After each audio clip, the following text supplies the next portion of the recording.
Al-Quran itu langsung menusuk jantung orang-orang kafir. Al-Quran mengatakan Bismillahirrahmanirrahim, wa iza husyiran nasu kanu lahum a'da wa kanu bi ibadatihim kafirin. Jadi nama Paulus itu tidak ada efek dan tidak ada fungsi dan tidak ada gunanya untuk dibahas di kalamullah. Maka secara keseluruhan kemudian sembahan-sembahan yang mereka sembah selain daripada Allah itu akan menjadi musuh bagi mereka yang menyembahnya, dan yang menyembah ini pujian-pujiannya itu akan ditolak oleh yang menyembahnya. Dan itu terjadi dalam kitab saudara. Artinya bahwa Al-Quran datang menarasikan itu dengan sangat valid, keadaan itu benar-benar terjadi. Innama ta'buduna min dunillah awthana wa takhluquna ifka, kata Allah. Sesungguhnya yang mereka sembah, yang kalian sembah, yang kamu sembah selain daripada aku, hanyalah berhala, dan kamu adalah pembuat kebohongan. Nah, kalau saudara ini menyangkal kitab suci saya bahwa kalian itu adalah pembohong, buktikan kalau orang Kristen itu tidak bohong. Di mana Yesus kemudian mengajarkan dirinya adalah pencipta alam semesta, sementara yang harus diibadahi, yang harus disembah hanyalah hakikat yang ahad, yaitu pencipta alam semesta. Buktikan kalau Al-Quran ini dusta. Nah, saya mengatakan bahwa saudara Kristen ini adalah orang-orang pembohong, pendusta, yang menyembah anak orang, lalu mengajarkan anak orang ini adalah pencipta alam semesta yang menjadi manusia. Itu adalah konsep batil, Bung. Mohon maaf. Silakan. Terus kalau memang menurut Anda bahwa memang itu dianggapnya manusia dituhankan, Anda tahu prosesnya seperti apa sehingga Anda membicarakan bahwa itu kita menuhankan manusia. Kan kalau memang Anda yakini siapapun bahwa kalau kita misalnya tidak menyambung soal Isa aja, Isa Al-Masih, di situ aja kan Anda meyakini bahwa dia ada roh Allah, kalamullah, gitu loh. Anda meyakini itu ini sebagai... ada suara musik di mana ya? Ada suara musik. Si pejuang kali. Pejuang NKRI. Oke. Mbak mati mesinnya. Oke. Jadi yang jadi persoalan kan begini, Bang. Kalau abang misalnya baru narasi bahwa semua kekristenan itu adalah berdasarkan pinter-pinternya Rasul Paulus, terus abang langsung tidak menerima karena memang itu tulisan atau karangan Rasul. Makanya tadi saya tanya, Rasul Paulus ini ada nggak dibahas dalam Al-Quran gitu loh. Jadi kita akuin dulu di situ gitu. Kalaupun memang nggak ada, berhakkah dia untuk menulis Injil yang memang yang abang menurut abang semua karangan gitu. Jadi biar kita misalnya saya sebagai orang Kristen tahu gitu yang menjadi dasar abang. Pertama itu. Kedua, abang selalu bilang, kok yang namanya manusia dituhankan? Abang tahu nggak proses seperti apa? Gitu loh. Nah, abang sering berdebat sama yang lain bahwa pada dasarnya abang juga tahu bahwa Yesus itu adalah firman. Firman itu sendiri yang menjadi Yesus itu sendiri gitu loh. Nah, bagaimana tuh pemahaman abang? Jadi kekuatan apapun yang kita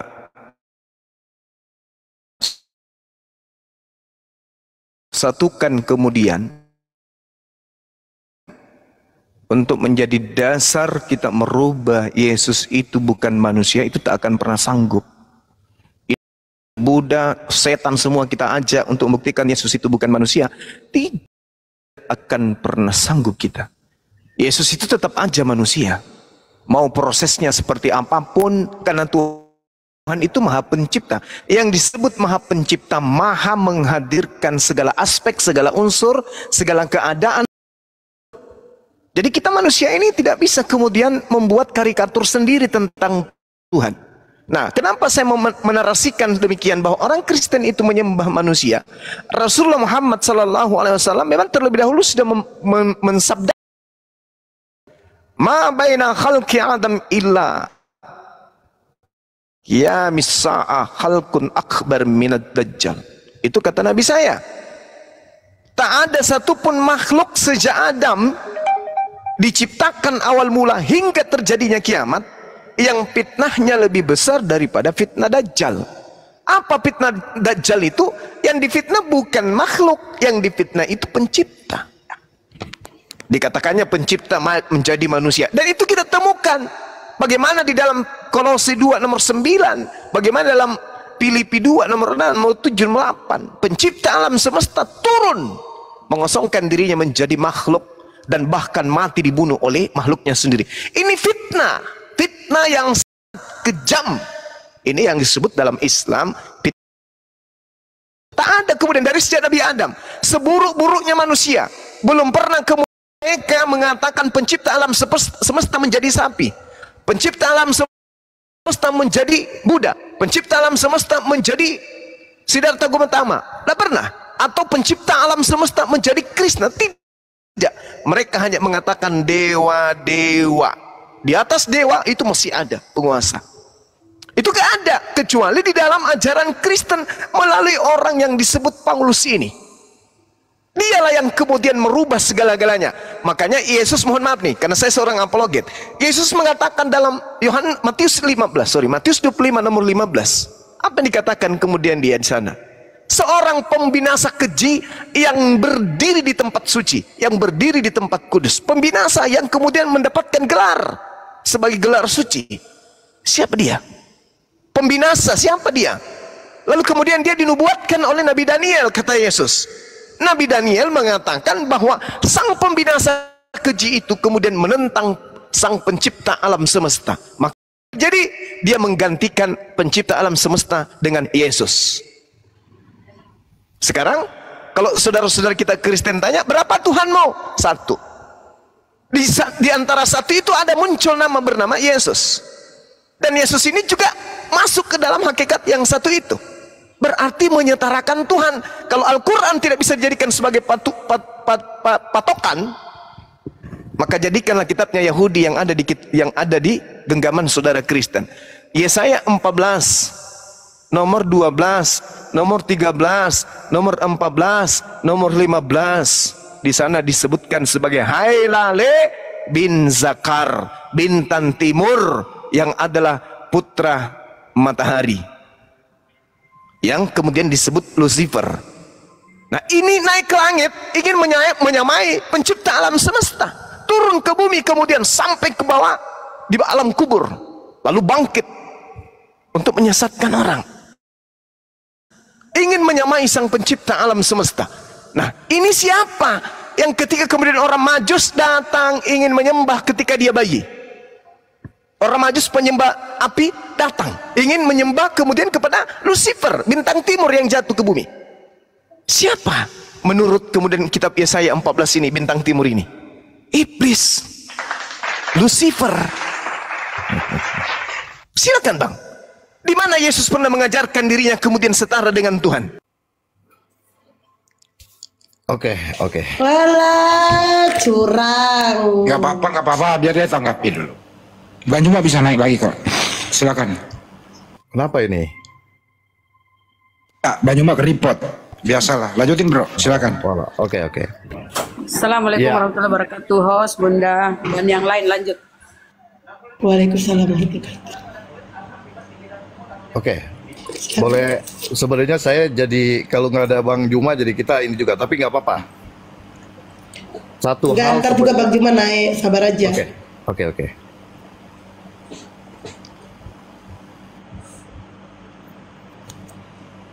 Silakan bro. Udah, Bang Juma udah datang. Silakan. Tanggapin aja nggak apa-apa ini Bang Juma dan naik. Oke. Jadi begini Bang Juma, memang satu pertama saya pribadi berbicara adalah satu boleh bilang meyakini dan mempercayai bahwa firman itu menjadi manusia. Itu kita sebagai Kristen. Karena apa? Pada mulanya adalah firman. Firman itu bersama-sama dengan Allah. Jadi itu yang kita yakini sebagai seorang Kristen. Kedengaran ya? Kedengaran. Oke. Jadi begini Bang Juma, saya juga Silakan. saya juga sangat menghormati bagaimana keyakinan buat umat Muslim atau Bang Juma, bahwa Bang Juma pun mempunyai keyakinan bahwa keyakinan itu ada di dalam ayat-ayat Al-Quran Bang Juma. Begitu kan Bang Juma? Iya, betul. Ya, demikian pun sebenarnya sih begini Bang Juma, secara simpel bagi kita atau bagi saya, memang untuk ya kayak Bang Juma nih, misalnya saya punya keyakinan bahwa Al-Quran seperti ini, sehingga Bang Juma menjadi Muslim yang memang taat, menjadi Muslim yang memang menjalani sebagaimana perintah yang memang sudah Allahnya Bang Juma memerintahkan. Jadi semua Bang Juma lakukan apa yang ada di perintahnya. Demikian sebenarnya sebaliknya pun demikian sih sebenarnya Bang Juma. Jadi simpelnya kami pun seorang Kristen sebenarnya Bang Juma. Sebenarnya kita tidak juga terlalu gimana ya. Tidak juga memang kenapa kita menjadi orang Kristen ya karena memang kita mempelajari dan kita mengetahui dan kita membaca dan itu menjadi satu pegangan hidup kita bahwa firman yang memang atau yang menjadi kitab suci kita itu adalah pegangan hidup kita untuk kita jalan sebagai seorang Kristen Bang Juma. Jadi intinya bahwa seorang Kristen tetap berpegang teguh bahwa Tuhan is Tuhan. Maksudnya Yesus itu adalah tetap firman. Firman itu tetap sebenarnya bukan Allah Bapa. Allah tetap Allah. Jadi intinya Trinitas itu menjadi satu keyakinan kita. Bahwa saya pribadi diciptakan serupa dan segambar dengan Allah. Di mana saya punya pribadi, saya punya tubuh, saya punya suara, saya punya roh gitu jadi satu dalam hidup saya. Nah itu menjadi satu keyakinan saya sebagai seorang Kristen gitu Bang Juma. Jadi kalau misalnya Bang Juma, oh itu salah. Ya mohon maaf Bang Juma. Mungkin ya saya tetap tidak menjadi mentengkarkan bagaimana keyakinan Bang Juma untuk keyakinan Bang Juma bahwa Trinitas itu Bang Juma tidak yakini. Saya juga menghormati itu gitu. Demikian sebenarnya saya juga sebagai Kristen saya kepingin bahwa Bang Juma pun sebenarnya menghormati atau sama menghargai bahwa itulah seorang Kristen yang memang menghargai atau mempercayai Trinitasnya itu dengan caranya sebagai gambarannya itu bahwa diri dia diciptakan segambar seperti Allah yang punya tubuh, punya roh, punya suara menjadi satu kesatuan. Itu pribadi kita. Sehingga kita meyakini bahwa Allah Bapa dan Tuhan Yesus dan Roh Kudus itu adalah pribadi yang satu, pribadi yang esa. Itu Bang Juma. Ya gitu Bang Juma. Oke, baik. Jadi sebenarnya gini, Bung. Dasar saya nih ya, sebagai seorang apologet tampil kemudian di tengah-tengah kita ya, di tengah-tengah sahabat-sahabat sekalian, sebagai warga negara juga. Islam mengajarkan untuk serulah manusia kepada kebenaran. Kan gitu. Kristen pun juga diperintahkan, beritakanlah Injil kepada seluruh makhluk. Yang percaya baptis. Jadi dua agama ini kemudian sama-sama memiliki tujuan, yaitu sebagai agama misi. Agama misi, agama yang memiliki tujuan untuk mengajak orang masuk ke dalam agama yang ada, Islam atau Kristen. Beda dengan Buddha, beda dengan Hindu, beda dengan Yahudi. Oleh karena itu kemudian Kristen datang mengajak orang-orang untuk menjadi Kristen. Islam datang mengajak orang-orang untuk kepada keselamatan, kebenaran, damai sejahtera. Jadi dua agama ini punya sisi yang sama, mengajak orang masing-masing masuk ke dalam agama. Jadi ibarat Kristen dan Islam itu dua kendaraan. Islam mencari penumpang, Kristen mencari penumpang. Nah, sekarang mari kita saling menceritakan keunggulan kendaraan kita. Kan gitu. Islam menceritakan bahwa kendaraan saya seperti ini. Kristen juga menceritakan kendaraan saya seperti ini. Oleh karena itu sudah berjalan ribuan tahun Islam Kristen berdampingan, maka bukan hanya sekedar menampilkan agama kita, tapi kita juga harus mengurai agama atau kendaraan lawan kita, supaya orang yang mencari kendaraan itu larinya ke dalam kendaraan kita, atau penumpang yang ada dalam kendaraan itu pun berpindah ke tempat kita, tapi dengan cara-cara yang ma'ruf, dengan cara-cara yang baik. Nah sekarang kalau saudara berdiri sebagai narasumber dari agama Kristen, kami Kristen begini bla bla bla bla. Kami ngerti, kami paham itu. Kami ngerti, kami paham itu. Tetapi sebagai agama syiar, Kristen agama syiar, kami ingin mengatakan kepada publik bahwasanya sampai detik ini makhluk yang datang kepada Paulus itu belum diketahui ini siapa yang mengaku Yesus. Bahkan Yesus sendiri pun sebagai pembawa 13 kitab, orang Kristen pun kebingungan selama 2000 tahun siapa nama bapak daripada Paulus ini. Itu fakta. Itu fakta. Nah inilah yang kita uraikan kemudian. Yesus mengatakan, malaikat mengatakan di Kisah Para Rasul 1 nomor 11. Kamu yang berdiri di sini melihat Yesus terangkat ke langit. Ketahuilah oleh kalian, untuk yang kedua kalinya Yesus juga datang sama seperti kalian melihat Yesus terangkat ke langit. Yesus naik dengan dagingnya, kedua kalinya pun datang dengan dagingnya. Nah, yang datang kepada Paulus ini bukan daging, cuman suara. Akulah Yesus yang kau aniaya. Pertanyaannya, apakah ini benar Yesus? Kalau ini benar Yesus, indikasinya tanya Yesus, wahai Yesus, apa ciri-ciri ketika engkau datang kedua kalinya nanti? Ternyata ciri-cirinya tak ada sama seperti yang diterangkan oleh Paulus. Justru di dalam catatan Matius mengatakan, apabila ada orang yang berkata kepadamu ada Mesias di sini, ada Mesias di sana, jangan kau percaya. Sebab Mesias palsu, artinya sebab Yesus palsu dan juga Nabi palsu akan datang dan akan menyesatkan banyak orang. Nah, sekarang permasalahannya, rupa-rupanya Matius 24 nomor 24 menyatakan akan ada Yesus palsu. Lalu Yesus dikatakan dalam Matius 25-nya, camkanlah aku sudah mengatakannya kepadamu. Jika ada orang berkata bertemu dengan Yesus di padang gurun, berkata bertemu Yesus di dalam bilik, kata Yesus, jangan kamu percaya. Di data nomor 25-nya, 27-6-nya. 27-nya dia mengatakan, sebab kedatanganku yang kedua itu ditandai dengan kilat yang menyambar dari timur sampai ke barat.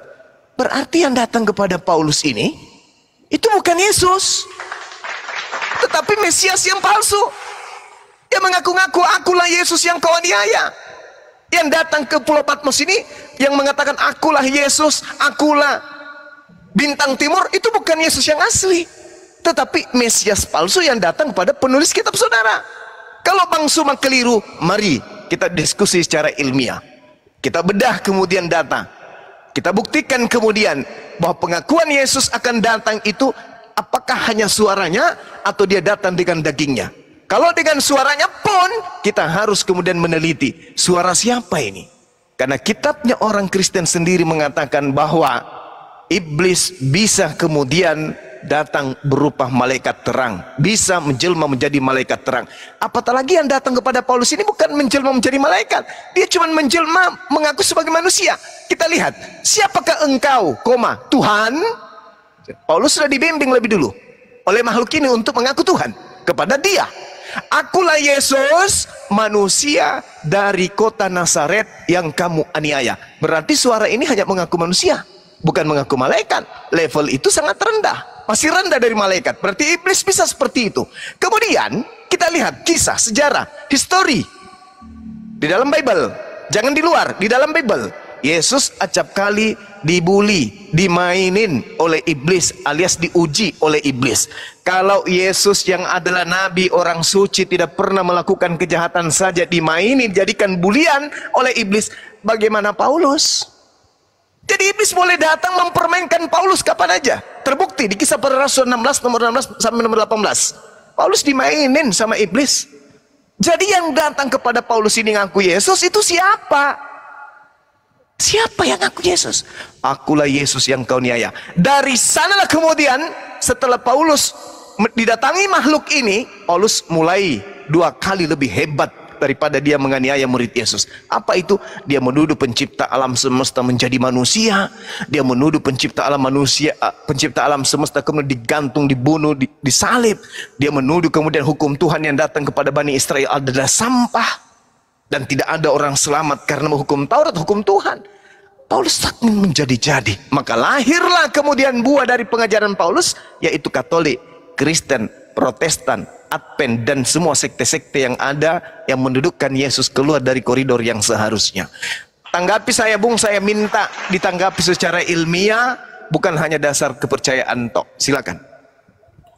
Oke, mungkin saya secara ilmu memang saya akui Bang Juma di atas saya lah. Jangan Bang, Saya jangan. akui. Silakan, Jadi silakan. gini Bang Juma, sebenarnya yang memang secara garis besar saya menangkap bahwa memang kita punya agama itu memang mensiarkan atau kita menyebarkan bagaimana ajaran kita. Ya memang semua agama pasti bagaimana memberikan satu penjelasan ke banyak orang bagaimana orang itu menjadi pengikut. Ya seperti Yesus waktu berbicara, jadikanlah semua bangsa muridku dan baptislah dia atas nama Allah Bapa, Allah Anak dan Roh Kudus.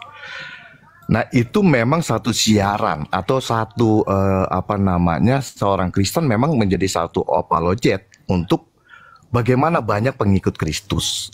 Sama persis dengan abang gitu.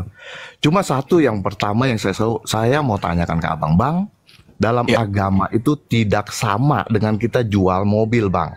Abang Toyota, saya Honda gitu, Bang.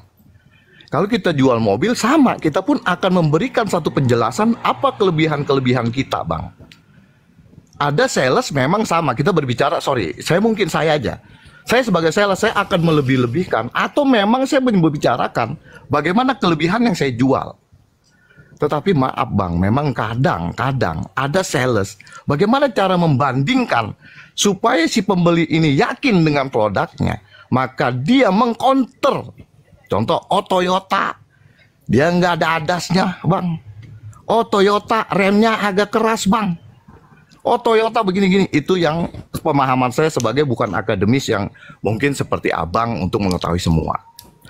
Nah sebenarnya bagaimana caranya bertanding dengan sehat, itu yang selalu saya secara pribadi bagaimana kita bertanding yang sehat, yaitu jelaskan secara ilmiahnya, secara baiknya apa yang kita sampaikan, apa yang produk kita gitu. Demikian Bang, saya sebagai pengusaha nih, produk saya ini memang kadang nggak terasa, saya juga kadang-kala keluar dari mulut saya akhirnya punya saya lebih baik dibanding dia gitu. Bagaimana orang itu pada saat dia mendengar gitu bahwa dia pun punya kelebihan. Maka dari itu, ini satu nasihat buat saya juga pribadi dan saya aja lah gitu. Bahwa pada dasarnya alangkah baiknya dalam apapun si pembeli ini melihat dengan kejujuran kita, kelebihan kita. Karena banyak pembeli Bang, pada saat kita ngejelekin produk orang, pembeli langsung kabur Bang. Karena menurut dia, lu bukan sales yang terbaik. Lu sales hanya bisa ngejelekin orang dibanding lu menjelaskan produk lu yang terlebih. Nah demikian seperti agama Bang sebenarnya ya. Saya selalu punya keyakinan, begitupun saya Bang. Saya sebagai apologet mungkin saya akan, bukan apologet, saya seorang Kristen, pasti saya akan ngomong sama orang, ini loh kebaikannya Tuhan saya. Ini loh kehebatannya Tuhan saya. Ini loh kelebihannya Tuhan saya. Nah, itulah yang harusnya saya didik, saya pegang, bahwa harusnya saya berpegang oleh kitab saya. Dan harusnya saya menjelaskan itulah kelebihan ketuhanannya saya. Tidak boleh membandingkan dengan cara, beda. Tuhan saya begini dibanding agama orang. Agama orang begini. Ternyata Bang, dalam agama itu berbeda lagi Bang. Dalam agama muslim, yang di typing, tolong Bang lu jangan ngomong tentang istilah-istilah keislaman. Mohon maaf sebesar-besarnya. Saya bukan mengistilahkan. Orang Bang bisa menjadi mualaf misalnya, atau dari Kristen menjadi Muslim mungkin jadi Kristen. Itu sebenarnya benar nggak Bang? Seseorang itu sebenarnya bukan melalui pertengkaran atau bukan melalui jelek-jelekin agama. Misalnya kayak saya memenangkan menjadi orang murtad karena saya jelek-jelekin agamanya. Sebenarnya itu menjadi pertandingan yang tidak sehat. Yang sehat adalah bagaimana memberikan edukasi, memberikan satu kelebihan. Apa kelebihan agama kita? Apa kelebihannya Tuhan kita? Itu yang harus kita iniin. Ternyata Bang, semua itu balik lagi ke dalam agama muslim. Hidayah Bang. Orang kalau belum dapat hidayahnya Bang, sampai tetek bengek mau kita kasih ibaratnya dari kebaikan, benar-benar tidak pernah kita sedikit pun menjelekkan agama orang. Kalau dia belum punya hidayah Bang, sampai bagaimanapun dia tetap tidak pegang agama. Demikian pun memang kalau misalnya kita membanding-bandingkan, malah kita mau menjatuhkan, misalnya kita kepengen menang sebagai orang Kristen, pasti kita tarik orang yang non Kristen, lalu kita jelek-jelekin agamanya gitu loh. Contoh misalnya saya kepengen narik agama non Kristen, ya contoh mungkin agama Buddha lah, malah saya jelek-jelekin agama dia. Lu begini, lu begitu, lu begini, lu begitu. Akankah orang itu akan ikut kita? Menurut saya tidak gitu loh Bang. Jadi demikian pun saya juga sama. Saya misalnya sebagai orang Kristen, saya ingin menarik misalnya agama Abang gitu. Tapi saya mengulas agama Abang dengan jelek-jelekin apa kekurangannya, semua gini-gini. Nggak dibacok, nggak ditabok Abang aja udah bagus itu. Nah seperti itu Bang. Oke, baik. Jadi gini, saudara saya ya, kaidah Islam kemudian di dalam Al-Quran, misalnya salah satunya di dalam surah Al-Baqarah dikatakan begini, Bismillahirrahmanirrahim. Innal ladzina amanu wal ladzina hadu wan nasara wasabiina man amana billah wal yaumil akhir wa amila salihan falahum ajruhum inda rabbihim wala khaufun alaihim wala hum yahzanun. Kitab suci saya mengatakan begini, orang-orang beriman, orang-orang Yahudi, orang-orang Nasrani, orang-orang Sabi'in, siapa saja di antara mereka yang beriman kepada Allah dan hari akhir dan melakukan kebaikan-kebaikan, mereka memperoleh kemudian harta surga dari Tuhannya dan tidak ada rasa takut pada mereka dan mereka tidak akan bersedih hati. Artinya gini, agama yang dekat dengan Islam itu menurut cakupan Al-Quran itu adalah agama Nasrani. Agama Nasrani kemudian di dalam Al-Quran terdapat penyelewengan. Penyelewengan itulah kemudian lahirlah Kristen beserta sekte-sekte yang lain. Fawailul lilladzina yaktubunal kitaba bi'aidihim thumma yaquluna hadza min indillah. Mereka menulis mereka menulis buku-buku mereka mengatakan ini dari Allah, padahal sebenarnya itu bukan dari Allah. Nah, artinya Yahudi pada masanya sudah selesai, Nasrani pada masanya sudah selesai. Mereka yang Yahudi yang taat kepada Nabi Musa, insya Allah mati dalam keadaan selamat. Mereka yang mati dalam keadaan beriman kepada Nabi Isa, orang-orang Nasrani, insya Allah mereka selamat. Yang ada sekarang ini adalah Islam dan juga Kristen. Saudaraku, hanya ada dua jalan inilah kemudian. Kalau bukan Islam, maka Kristen akan menjadi jalan menuju kepada pencipta alam semesta. Maka dari itu, kalau saudara mengatakan terkait dengan kendaraan kita yang lebih baik, kendaraan orang yang tidak baik, kita mencari kemudian keburukan kendaraan orang, bukan begitu poinnya. Bukan di situ poinnya. Tetapi kita harus berdamai, ikhlas menerima ketika agama kita yang keliru, kita harus akui keliru. Kenapa? Kita harus mencari jalan satu-satunya ini. Nabi Isa mengatakan inilah jalan yang lurus. Yesus mengatakan akulah jalan yang lurus. Al-Quran juga mengatakan akulah jalan yang lurus itu. Maka jalan lurus ini jangan kita diamkan. Inilah fungsinya kita berakal. Kristen, ayo semangat, kembangkan ilmu, cari iman yang benar itu. Itu pun begitu pun dengan Islam kemudian.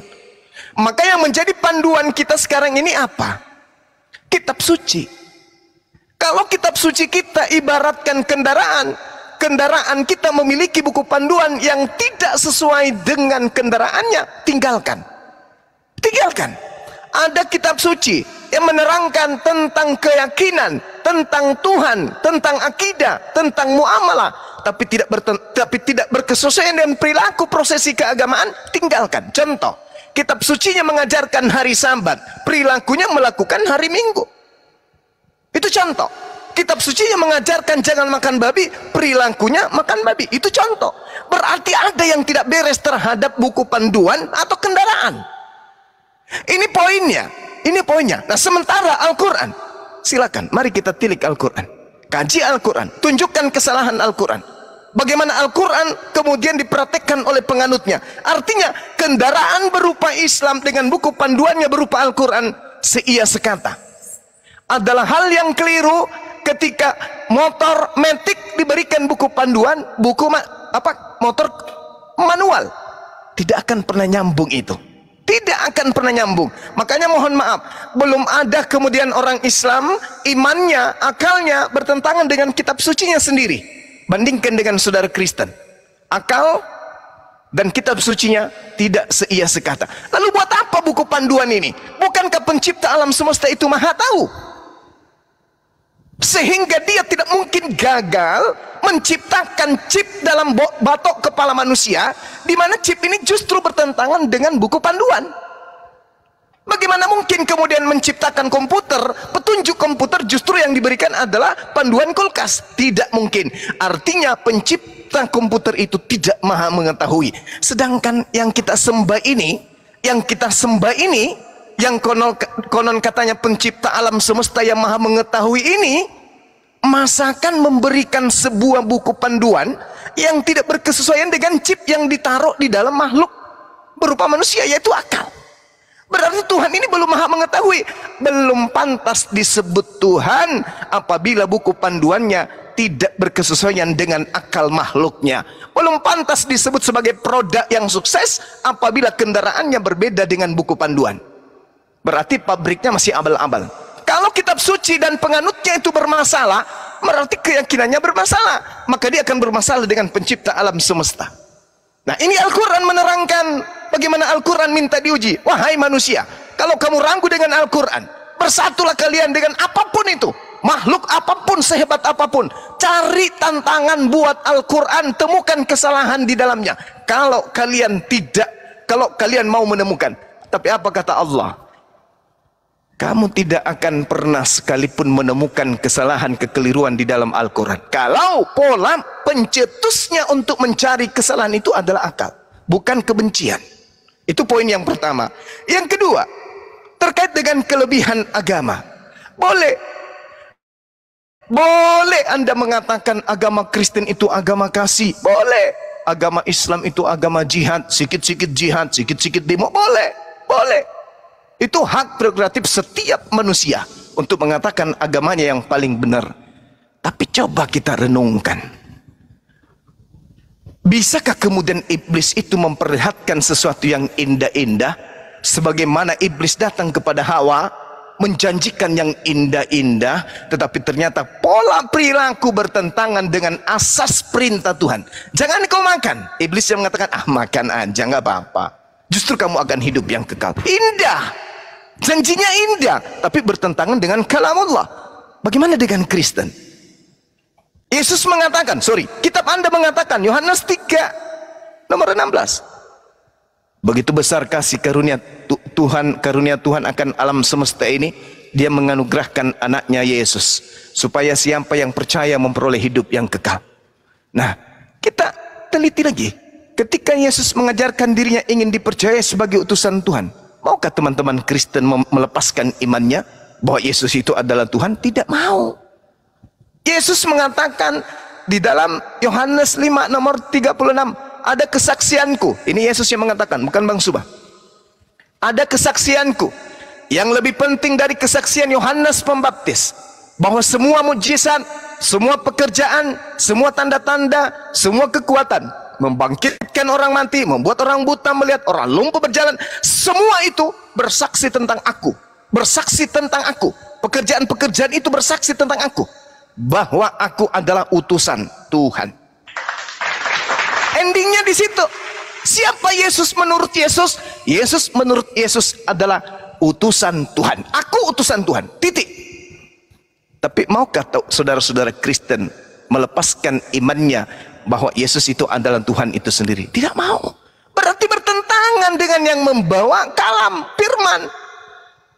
Segala firman yang kau berikan kepadaku telah aku sampaikan, dan mereka percaya bahwa engkau lah yang telah mengutus aku. Hidup kekal itu mereka mengenal engkau satu-satunya Tuhan dan mengenal aku yang engkau utus. Berarti Yesus memberikan hidup kekal ketika kemudian ada penganut yang mengajarkan dan mengimani dirinya hanya sebagai utusan. Selesai. Tapi benarkah itu terjadi di tubuh Kristen. Kita intip hari Minggu, siapa yang mereka sembah? Yesus? Gimana ini? Kok bertentangan? Yesus mau dikenal sebagai utusan, Yesus mau dipercaya sebagai utusan. Selesaikan perkara itu. Kenapa bisa hari Minggu orang mendudukkan Yesus setara dengan pencipta alam semesta? Kembali kepada tema, siapa yang datang membisikkan akulah Yesus kepada Paulus, itulah biangnya. Silakan Bung, boleh panjang lebar selama kita tujuannya beredukasi. Saya akan mendengarkan dengan setia, silakan. Iya, terima kasih Bang. Saya bersyukur memang semua dari sini memang masing-masing bagaimana mencerahkan ajaran yang ini. Pertama memang kalau Abang tadi ada bilang ada dua agama yang boleh bilang kalau kita berbicara saat ini. Yang ini benar, yang ini benar. Jadi nanti akhirnya siapa yang benar, kan gitu ya Bang? Jadi kalau seperti ini ya sama Bang. Jadi kalau tadi Abang juga di gereja yang disembah itu cuma Yesus, tidak juga sebenarnya. Jadi kita tetap menyembah dan meyakini bahwa di situ Yesus itu firman. Jadi tetap bahwa dia tetap sama, firman, tetap tidak berubah, bahwa dia bukan pencipta. Pencipta tetap Allah Bapa, yaitu Bapa. Itu Allah sendiri. Itu Allah sendiri, terus dia punya firman, firmannya itu Tuhan Yesus gitu. Nah, dia juga punya roh. Intinya kayak gitu yang kita percaya. Jadi di gereja kita berdoa Bang, itu tetap menyebut Allah Bapa, Allah Anak, dan Roh Kudus. Jadi itu yang kita selalu kita berdoa sama. Jadi yang kita sebut sama. Bahwa pada dasarnya kita sebut tetap Allah Bapa. Tidak pernah kita hanya ke Tuhan. Karena menjadi satu pribadi yang lengkap. Bagaimana itu pribadi Allah pencipta, itu adalah pribadi Tritunggal. Itu yang kita yakini. Lalu soal menjadi acuan kita tetap berpegang teguh bahwa keyakinan kekristenan kita bahwa memang Tuhan Yesus itu memberikan satu jalan, atau dia memang mengakui akulah jalan kebenaran. Tidak ada satu orang pun bisa ke Bapa kalau tidak melalui aku. Itu kita yakinin Bang, bahwa memang Yesus adalah jalan kebenaran, karena memang Yesus sendiri bilang bahwa memang waktu ditanya, siapa engkau? Engkau Tuhan. Dia bilang, ya itulah yang lu yakini, ya itu gitu. Terus dia benar-benar dikecam, ya bahwa apa yang gua lakukan nggak ada yang salah dalam dunia ini. Nggak ada yang salah, semua yang kau lakukan adalah sesuai dengan kehendak Bapa. Itu juga di banyak yang dipertengkarkan. Yesus itu nggak bisa apa-apa, semua yang dilakukan adalah sesuai dengan kehendak Bapa. Dia memang selama dia jadi manusia, karena dia memang firman yang menjadi manusia, 100% manusia dan 100% Allah, firman Allah, ya maka dia tidak bisa melakukan kehendak dia sendiri gitu dalam dunia ini. Tapi setelah dia bangkit, dia naik ke surga, maka dia bersama-sama dengan Allah memerintah kebesaran Allah Bapa, itu menjadi satu kesatuan. Nah itu yang diyakini oleh orang Kristen. Nah soal misalnya nanti, Abang misalnya, lu tetap salah Bang, lu tetap salah. Ya bagi kita mungkin Bang, kita juga menghormati, ya saya juga menghormati. Kita hanya memberikan satu penjelasan sehingga menjadi pilihan menjadi orang lain, dia punya dapat hidayahnya enggak gitu. Karena walaupun kita panjang lebar, tinggi yang kita omongin, kalau memang dia tidak mempunyai dapat hidayah, maka percumalah kita bertengkar untuk meyakinkan sesuatu yang memang pada saat itu orang itu tidak yakin gitu Bang. Saya bersyukur bisa diskusi sama Abang, ya banyak. Saya juga ikut sering dengar Abang. Abang kadang kala memang sampai marah karena memang kadang orang tidak sopan caranya, sehingga banyak menghujat, sehingga memang Abang marah. Tapi saya merasakan kalau kita diskusi dengan sehat, saling bertukar pikiran, saya akui Abang ini memang layak lah kalau memang menjadi ketua untuk apologet Islam. Karena dalam tutur kata Abang memang kalaupun memang ini tidak diperlukan untuk hujat, untuk membalas hujat sebenarnya. Cuma memang kebanyakan, wah orang Kristen pun di apologet itu banyak menghina. Ya, jadi kalau kita banyak juga saya bicarakan, Bang, kalau pribadi orang, oknum pribadi tidak bisa disamakan oleh semua. Demikian kalau orang penjahat terus dianggap agamanya Kristen, maka Kristen itu penjahat karena dianggap salah menerapkan ajaran yang di Alkitab. Tidak. Di Alkitab tidak diajarkan menjadi orang penjahat. Ya, diajarin mencuri tidak. Diajarin berbohong tidak. Diajarin menghujat tidak. Diajarkan marah aja tidak gitu, Bang. Jadi kenapa bisa ada orang jadi jahat? Kenapa orang jadi pemfitnah? Kenapa orang jadi penipu? Ya pribadi dia walaupun agamanya Kristen gitu. Kita tidak mengakui bahwa seseorang itu menjadi jahat, itu membawa agamanya.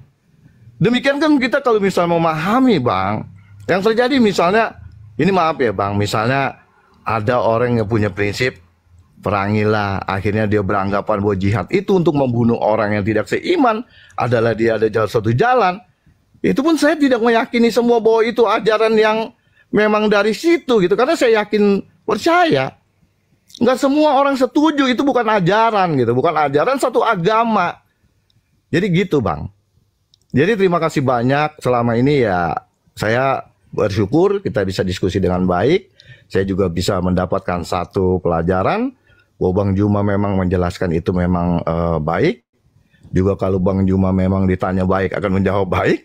Tapi kalau memang Bang Juma mungkin diolok-olok atau difitnah atau di apa ya Bang bisa marah, itu bagi saya wajar. Demikian pun saya juga kalau memang diolok-olok, mungkin saya juga dihujat-hujat akan juga marah.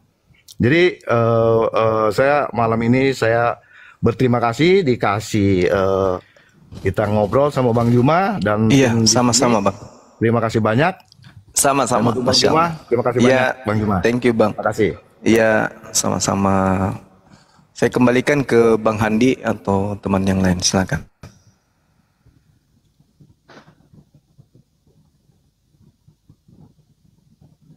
Oke. Ternyata Ini dia yang tidak bisa menjawab ya. Bang Handi yang diminta dia yang muncul, ya Allah ya Karim. Orang Pak Hadi aja jauh dari perangkat loh. Aku tuh serba salah loh Bang di matamu. Besok aku pindah ke hidungmu ya.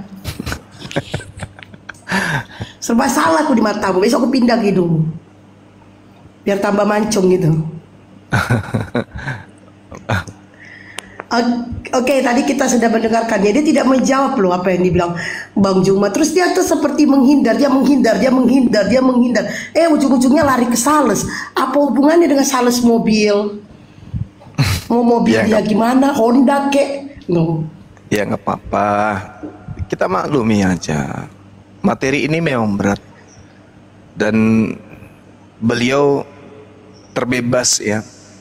Saudara kita itu terbebas dari serangan-serangan yang mematikan. Dia pandai memainkan keadaan. Dan saya juga tidak ingin melukai kan gitu ya. Dia berdiskusi dengan baik. Ya cukuplah kita menyampaikan edukasi ini dengan cara-cara yang baik pula. Benar perkataannya bahwa kalau kita diserang dengan cara yang tidak baik, ya kita tepis tentu dengan cara tidak baik pula kan gitu. Karena kita kan pemain kungfu, pukulan yang keras jangan terlalu ditangkis dengan keras, tapi dengan kekerasan yang datang kita tangkis, habis itu kita colok mulutnya, tak tarik ke kiri dan ke kanan, sentil bibirnya, dah selesai, kayak gitu aja. Tahu nggak Bang, dia tuh tadi di bawah Bang, dia gak ada minta naik. Aku jamba, gara-gara Abang dibilangnya itu pembohong. Aku naikkan Ya, dia. nggak Rupanya pas dia naik dia gak punya nyali Bang.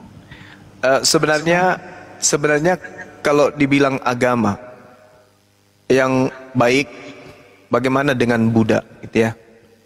Buddha dengan alam mereka bersatu.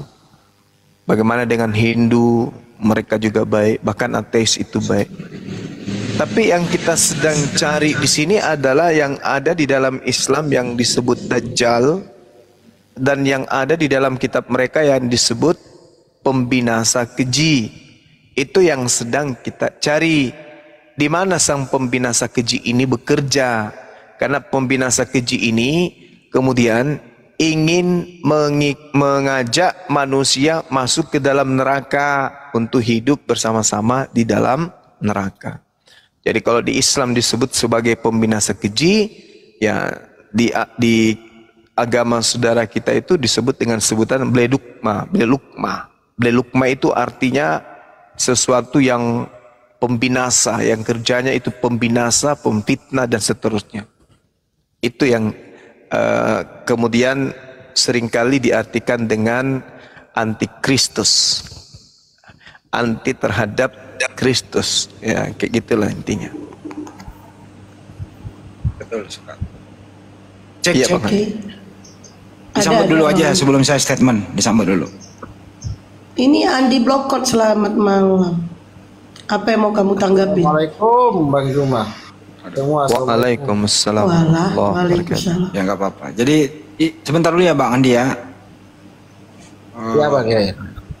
Kalau sekiranya pertanyaan atau statement Bang Juma ini kalian semua nggak bisa membuktikan, salah satu cara adalah jujurlah menyampaikan Kristen itu seperti apa. Silakan saja memperkenalkan Kristen di Republik ini karena memang tidak dilarang. Silakan saja. Tapi Anda harus juga jujur bahwa isi Bible Anda itu tidak ada yang berbau Islam. Artinya apa? Beritahulah para speaker-speaker ini, pendeta-pendeta ini, beritahukan jemaat Anda.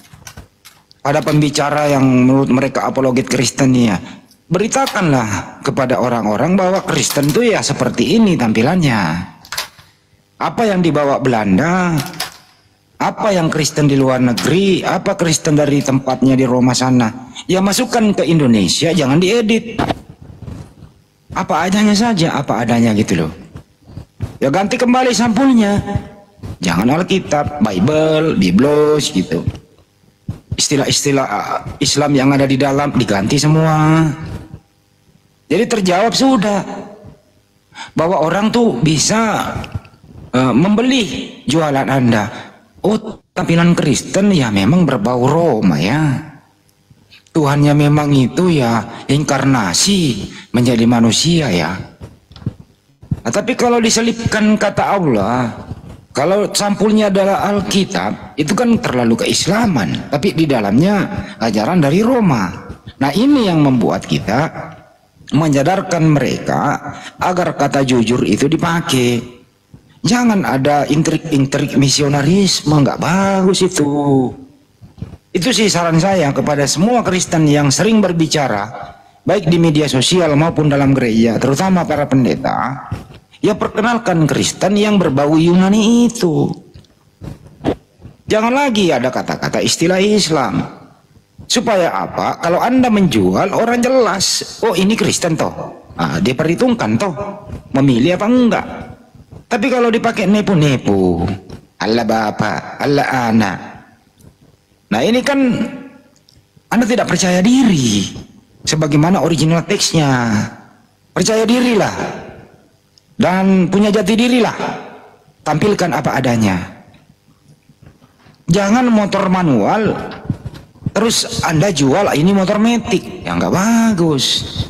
Jangan mobil merek A lu bungkus menjadi merek B, itu namanya membohongi publik. Nah inilah yang dilakukan para misionaris, inilah yang dilakukan oleh LAI. Ini yang nggak bagus, ini harus kita edukasi tiap hari. Kira-kira begitu statement dari saya. Terima kasih. Oke. Oke, Andi Blokon, apa yang mau disampaikan? Ada PPJ Taiping. Bang Juma, Ya, salam Bang. kenal Bang Juma. Salam kenal Bang. Ya, sehat selalu Bang Juma. Alhamdulillah sehat.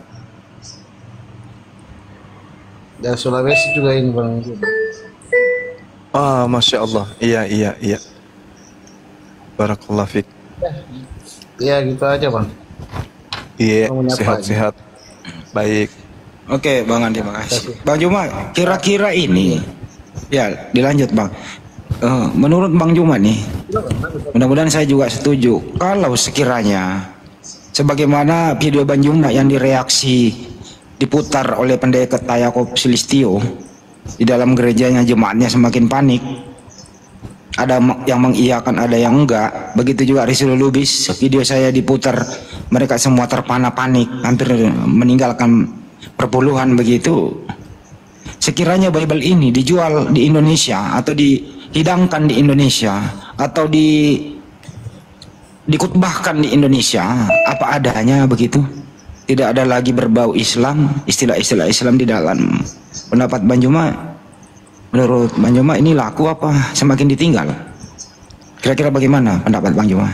Jadi begini Bang Handi, Allah berkata berfirman dalam Al-Quran, inni a'lamu ma la ta'lamun. Jadi ada hal yang rahasia yang kemudian merupakan sesuatu yang bukan rahasia bagi Allah. Apa itu? Keadaan manusia dulu sebelum kita, keadaan nenek moyang kita, keadaan buyut kita, keadaan itu adalah berupa rahasia. Sangat boleh jadi kemudian ketika Bible ini kembalikan dalam bahasa Yunani, maka akan tetap aja kemudian ada yang percaya. Kenapa? Sebagian dari manusia itu ada yang senantiasa cenderung kepada kemaksiatan, kenikmatan semu, kenikmatan yang sifatnya sementara Bang Handi. Kita tidak bisa pungkiri itu, bahwa pada dasarnya selama masih jasad, masih biologis ini yang membungkus roh masih menyatu, maka sifat tamak, serakah, apalagi rakus, apalagi teman-teman, itu akan selalu ada Bang Handi. Itu akan selalu ada. Sehingga nampak kelihatan orang-orang itu hanya menjadikan sebagai aksesoris kitab mereka itu. Mereka melakukan keyakinan, menganut keyakinan, kepercayaan seperti itu bukan karena proses belajar. Bukan karena proses belajar, tapi karena memang mereka suka dengan kemaksiatan. Mereka suka kemudian hidup bebas. Mereka bangga dengan pendahulu-pendahulu mereka yang berkulit putih. Mereka bangga dengan apa yang menjadi pencapaian pendahulu-pendahulu mereka. Mereka cinta dengan agamanya karena menurut mereka mayoritas penduduk bumi ini adalah orang-orang berkulit putih yang negaranya, yang bangsanya lebih maju. Bisa karena unsur itu. Kalau karena unsur bahasa, maka dari sekarang mereka sudah pindah dari keyakinan itu, dari aliran kepercayaan itu. Kenapa? Karena mereka tahu, mereka sadar, mereka paham, mereka bukan orang bodoh, mereka adalah orang cerdik. Mereka adalah orang-orang yang cerdas, pintar. Tetapi karena itu tadi, kecenderungan kemudian orang-orang mengikuti syahwat daripada peringatan Tuhan. Bagaimana Hawa? Bagaimana Adam? Kurang sempurna apa mereka kemudian?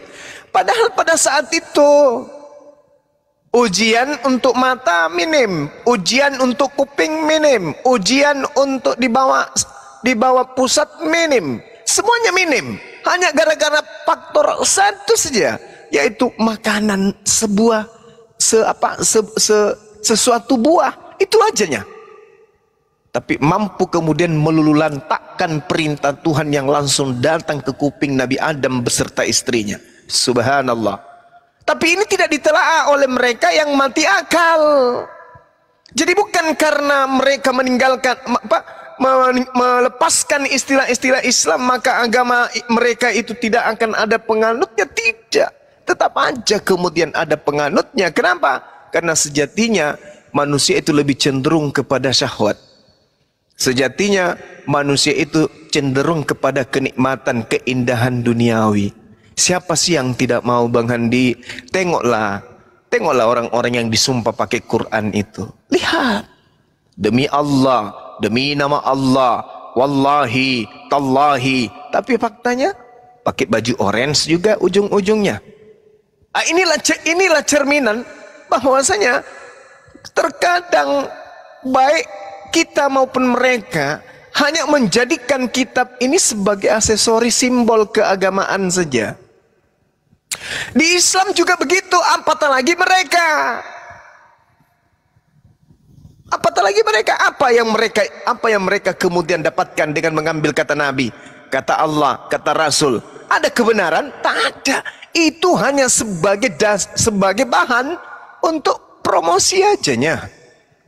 Oh, kami juga menyembah Tuhan Allah. Kami juga di dalam kitab kami disebut Alkitab. Kami juga ada ruh, ada awal, ada akhir, ada iman. Samanya kalian. Hanya itu. Hanya itu. Tidak mempertebal kepercayaan mereka, kagak. Sama sekali kagak. Itu hanya sebagai dasar bahan untuk aksesoris memperkenalkan agama. Nah, terkait dengan dikembalikannya istilah-istilah Al-Quran, lalu mereka menggunakan istilah-istilah Yunani, tidak akan mengurangi rasa kepercayaan mereka, tidak. Mereka akan tetap, karena pada dasarnya mereka menganut agama itu bukan karena ini. Bukan karena ini. Nih, yang di atas ini. Bukan, tapi karena kepercayaan tok. Karena hanya dasar aliran kepercayaan dari nenek moyang. Bukan karena aspek akal. Bukan karena aspek kebenaran. Kalau akal, dia adalah mustahil. Adalah hal yang mustahil kemudian. Ada Tuhan datang, ditampar, diludahi, ditonjok, dibunuh, ditombak, ditelanjangin. Kalau akal polanya mereka sampai ke situ, nggak mungkin. Nggak mungkin. Tapi apa? Kecintaan terhadap kepercayaan itu. Mereka kudu cinta. Mereka udah terlanjur sayang. Itu. Makanya apa yang terjadi kalau cinta sudah buta? Nggak ada yang bisa menghalangi itu. Nggak ada yang bisa menghalangi. Begitu Bang Handi. Jadi mungkin justru kecenderungan kemudian orang-orang yang melepaskan istilah Islam itu dalam kitab sucinya, mereka punya kepercayaan akan semakin kental. Karena kenapa? Ya semakin bebaslah mereka kemudian untuk melakukan sesuatu yang memang sifatnya duniawi. Ad-dunya sijnul mu'min wa jannatul kafir. Jadi dunia ini adalah jannah bagi orang-orang kafir, dan dunia ini adalah penjara bagi orang-orang mukmin. Itu kaidahnya, itu jelas itu Bang Andi. Dede mikian. Masya Allah. Bang PPJ minta naik bang. Nggak usah. Mau ngapain si Muqtadin dari Syiah itu? Orang ini ada di sini. Tahu. Bentar, udah saya tanggapi dulu sebentar ya. Izin habis ini. Jadi kalau memang tetap masih ada yang stay, terus ada yang masih ingin membeli jualan itu, ya silakan saja, nggak ada masalah. Tapi sekiranya contohlah Buddha dan Hindu, mereka santai saja tuh, jarang tuh orang-orang keluar dari Islam memeluk kedua agama ini, karena mereka jelas orang pasti mikir memilihnya kan gitu. Nah untuk itu ya saya mohon juga sih, kalau silakan saja sih, kita nggak maksa kok Anda menjadi Kristen gitu loh. Tapi rubahlah sikap Anda itu menjadi Kristen yang punya identitas. Itu aja. Identitasnya apa? Identitasnya agama Anda itu ya silakan kampanyekan aja tiap hari. Tuhan kita itu adalah inkarnasi dari Sang Pencipta menjadi manusia. Nah, Theos kita itu atau Tuhan kita, jangan ada lagi istilah-istilah Allah dan seterusnya itu. Ya nggak ada masalah, jadi jelas, jadi umat Islam paham, oh begitu Kristen toh. Selama ini saudara kita yang muslim awam kan, wah enak loh jadi Kristen, sembahnya Allah juga ya ternyata ya, dijamin masuk surga sekali seminggu. Nah ini yang dijual kepada saudara-saudara kita yang belum tersentuh dakwah secara menyeluruh. Nah inilah yang saya maksud, ini agak riskan. Agak riskan memang ini. Nah ini harus terus diedukasi. Alhamdulillah udah beberapa sinode-sinode, ada 200 pendeta yang kurang lebih yang ada di Republik ini, itu ingin mengembalikan terjemahan itu kepada terjemahan yang jujur, bahwa ya kita harus menjadi Kristen, ya Kristen apa adanya, jangan ke Islam-Islaman. Islam masuk di Indonesia atau di Nusantara waktu itu kan nggak ada unsur-unsur misionaris, nggak ada unsur-unsur penipuan, nggak ada unsur-unsur berkamuflase menjadi Hindu aliran kepercayaan dan Buddha, nggak ada tuh. Benar-benar dia datang Islam, ini loh Islam. Nggak perlu mengganti istilah Allah menjadi dewa dulu sementara, nggak ada itu. Nah mereka ini Kristen masuk dibawa oleh Belanda, dirubah dulu supaya laku. Dirubah semua tampilannya, dirubah semua sebagian yang sembahannya, dipakai siksak tepu-tepu gitu loh. Nanti setelah tercapai gitu 50+1 atau 52% baru kembali mau dirubah. Nah, ini ada apa gitu loh. Itu kira-kira tanggapan dari saya. Mohonlah jadi Kristen jujur apa adanya. Hentikan, jangan ke Islaman lagi deh. Nggak enak didengar dan akan menjadi bumerang buat Anda sendiri. Sekian dari saya. Makasih Bunda Rama, lanjut. Oke, kalau diizinkan nih, aku ingin menyampaikan sebuah rekaman ya, yang mereka klaim. Boleh ya, izin ya, Gurunda, Bang Zuma? Iya, silakan. Nah, coba dibesarin, host. Ya, biar diskusinya tidak mundur. Jadi kita serukan, tolong hapus Al-Fatihah. Karena itu doa dari orang Kristen. Ya, biar jangan malu orang itu. Kita kan lagi memutuskan agama Islam nih. Karena bengkok terus. Iya, oke? Itu kita teriakkan hapus Al-Fatihah. Ya, teman-teman di bawah typing dong, ketik hapus Al-Fatihah. Itu ada tuh markimong sudah diketik itu, tanda pagar hapus Al-Fatihah. Ya, itu akan kita serukan kepada seluruh para kadrun supaya mereka lagi tidak berdoa menggunakan Al-Fatihah. Karena itu doa oten. Ya, para maling itu loh. Tapi nggak tahu kenapa tiba-tiba Islam kok nggak ada ketik-ketik ya. Mana Islam? Ini tadi mereka sangar nih. Hah? Mana Islam sekarang? Kok nggak sangar? Dari tadi ada yang sangar loh. Udah kemana mereka? Udah Bunda, endingnya aja Bunda, udah cukup. Endingnya aja Mas, kesimpulannya aja. Ya, itu tadi kan udah kita dengar bahwa dia klaim bahwa itu doa orang Kristen. Nah, inilah mereka. Silakan Bang Zuma, Gurunda. Baik. Bismillahirrahmanirrahim. Dengan menyebut nama Allah yang Maha Pengasih lagi Maha Penyayang. Alhamdulillahi Rabbil Alamin. Segala puji bagi Allah, Tuhan semesta alam. Ar-Rahmanir Rahim. Allah yang Maha Pengasih, Allah yang Maha Penyayang.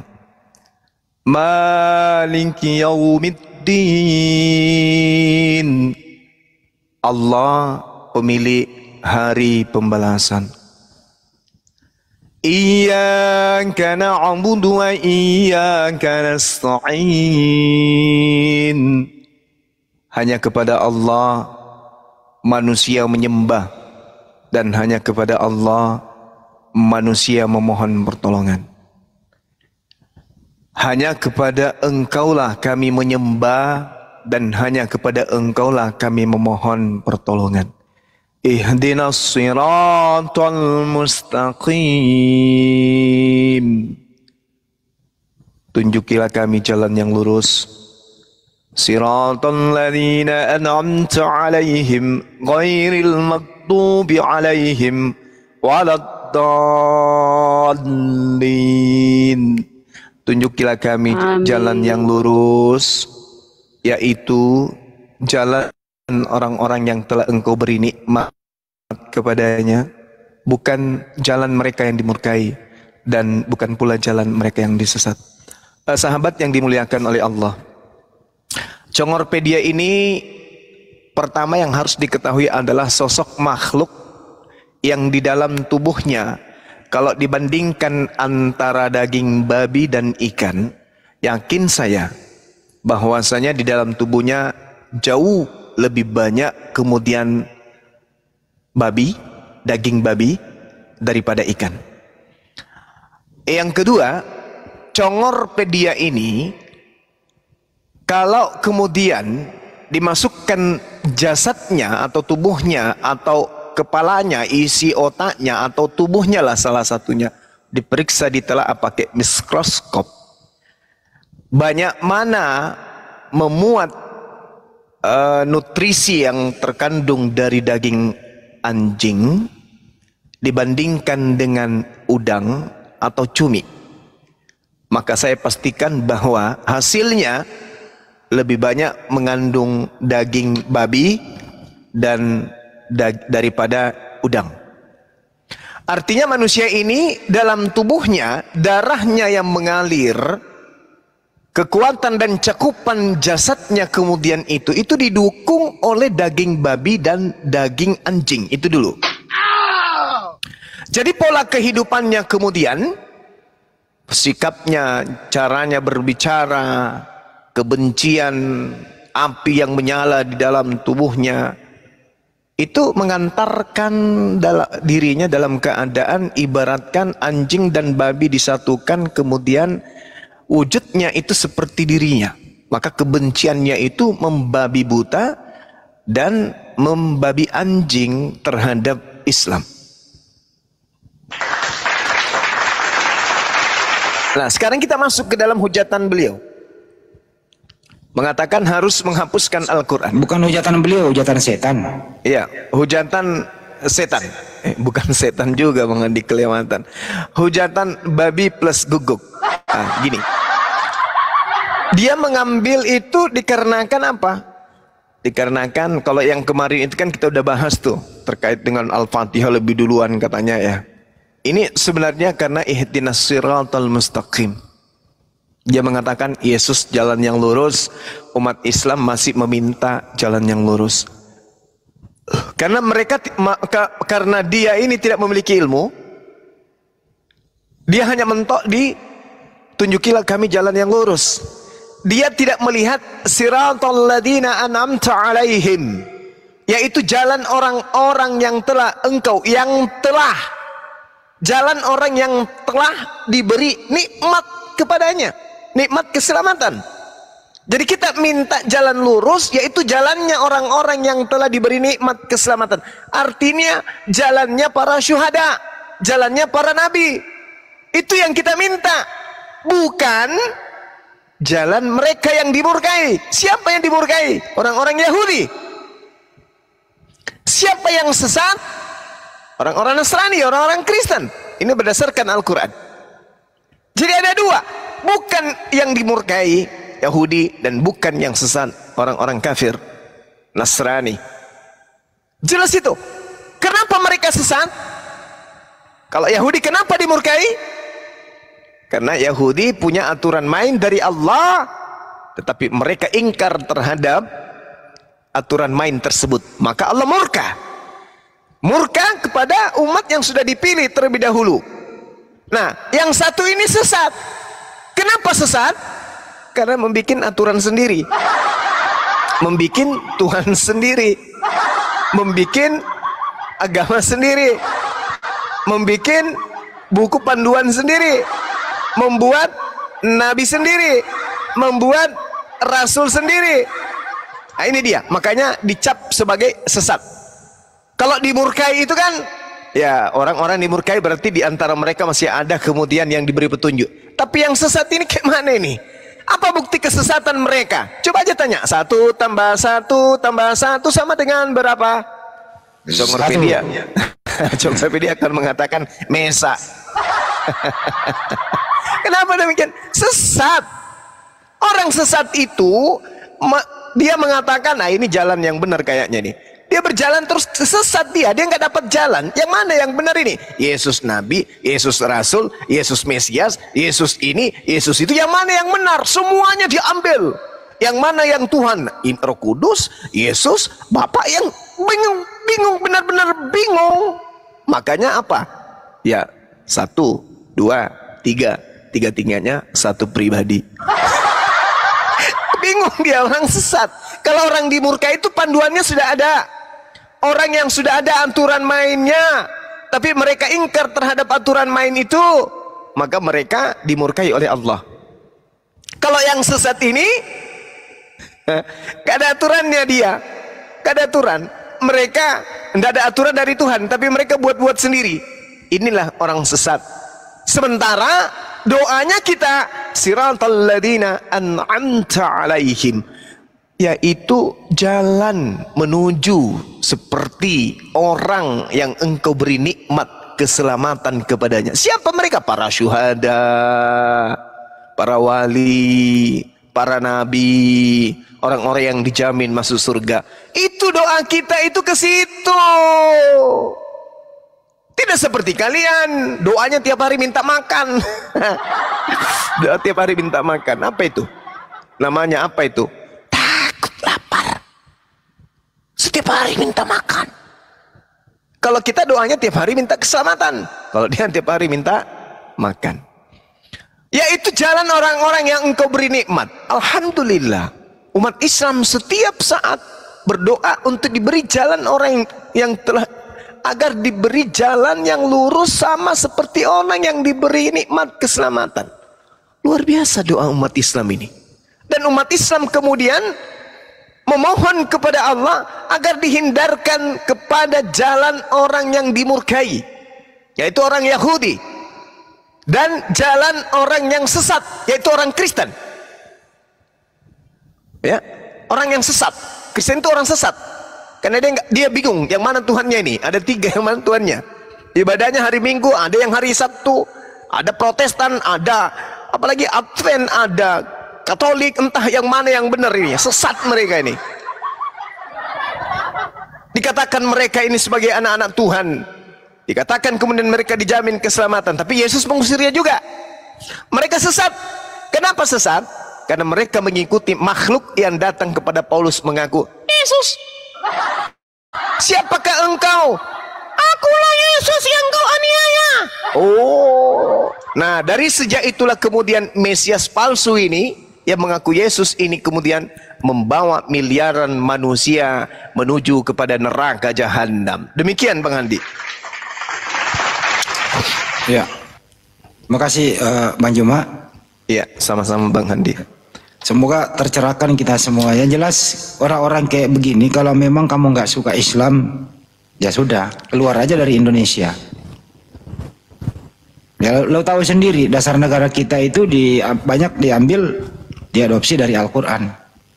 Dengan rahmat Allah yang Maha Esa, nggak ada itu. Dengan rahmat Yesus, Tuhanmu nggak disebut dalam dasar negara kita. Kira-kira begitu ya, simpulannya teman-teman. Ada si Ferry, mudah-mudahan mau diskusi dengan baik. Topiknya masih yang ini.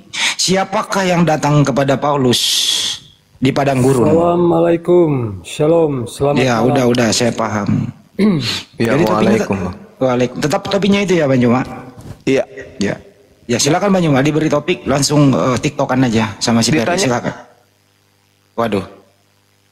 Kena lagi kan Bang Juma? Gak apa-apa, tungguin sebentar ya. Ber, nanti Anda boleh menjelaskan ini topik dari 4 hari yang lalu. Siapakah yang datang ke Paulus di padang gurun yang mengatakan, siapakah engkau Tuhan? Ada suara dari langit gitu.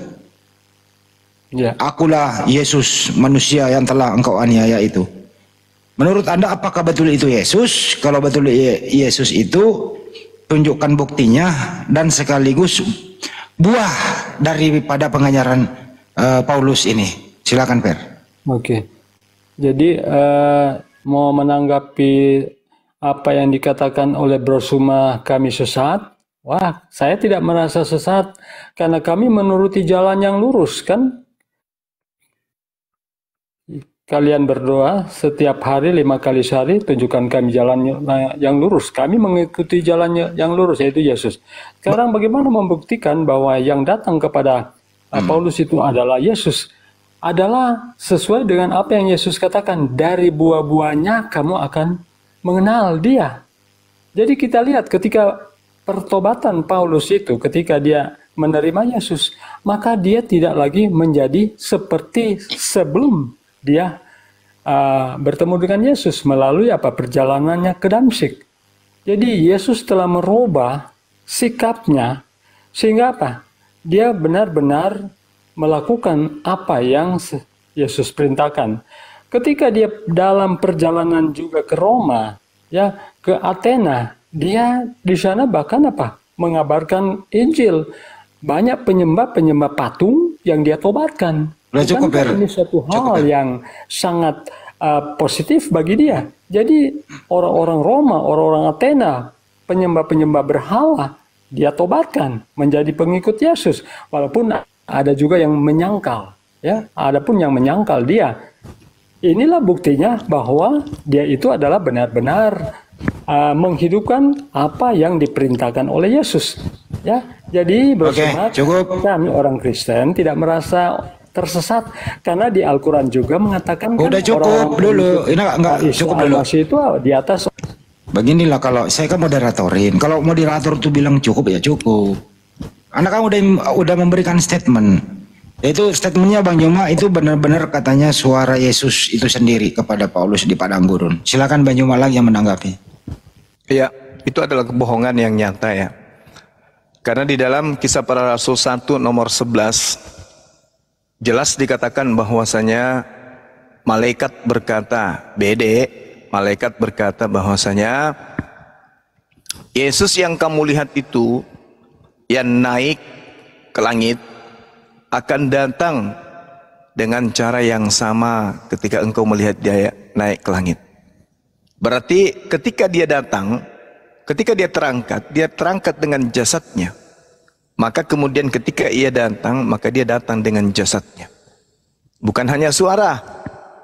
Terkait dengan suara ini kemudian, Yesus sendiri berkata, apabila ada orang berkata, ya, ada Yesus di sana, jangan kau pergi ke sana. Ada Yesus di dalam bilik, jangan kamu percaya. Itu kata Yesus dalam Matius 24. Sebab Mesias palsu. Nah, artinya Yesus palsu. Yesus palsu dan nabi palsu akan datang kemudian dan mampu melakukan mujizat-mujizat yang bertujuan untuk menyesatkan banyak orang. Artinya bahwa yang datang kepada Paulus ini, mohon maaf, saya harus mengatakan itu adalah Mesias palsu. Coba Anda baca Matius 24 nomor 24. Sebab Mesias palsu. Mesias ini adalah Yesus, Al-Masih, orang yang diurapi. Nah, yang datang kemudian kepada Paulus mengaku Mesias. Berarti itu satu paket. Yang suara ini mengaku Yesus, Mesias palsu dia, dan Paulusnya adalah nabi palsu. Saya kira begitu. Kecuali Anda bisa membuktikan secara akurat bahwa Yesus datang dengan dagingnya kepada Paulus. Demikian.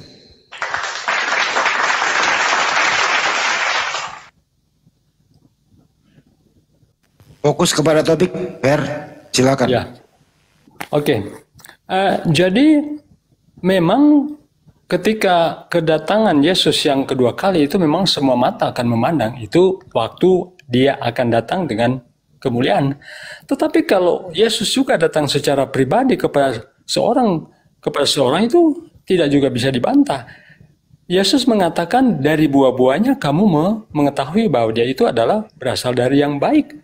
Kalau kita lihat perbuatan-perbuatan Paulus itu tidak bertentangan dengan Yesus, maka itu kami meyakini dia itu adalah benar-benar mengatakan seperti apa yang Yesus perintahkan kepadanya.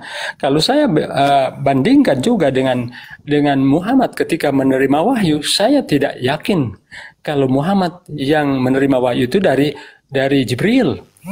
Ya, bisa nggak nyebrang dulu, Fer? Ini dulu. Kalau nanti membahas tentang Muhammad nanti langsung topik. Ini dulu. Kita harus bandingkan juga. Iya, jangan belum.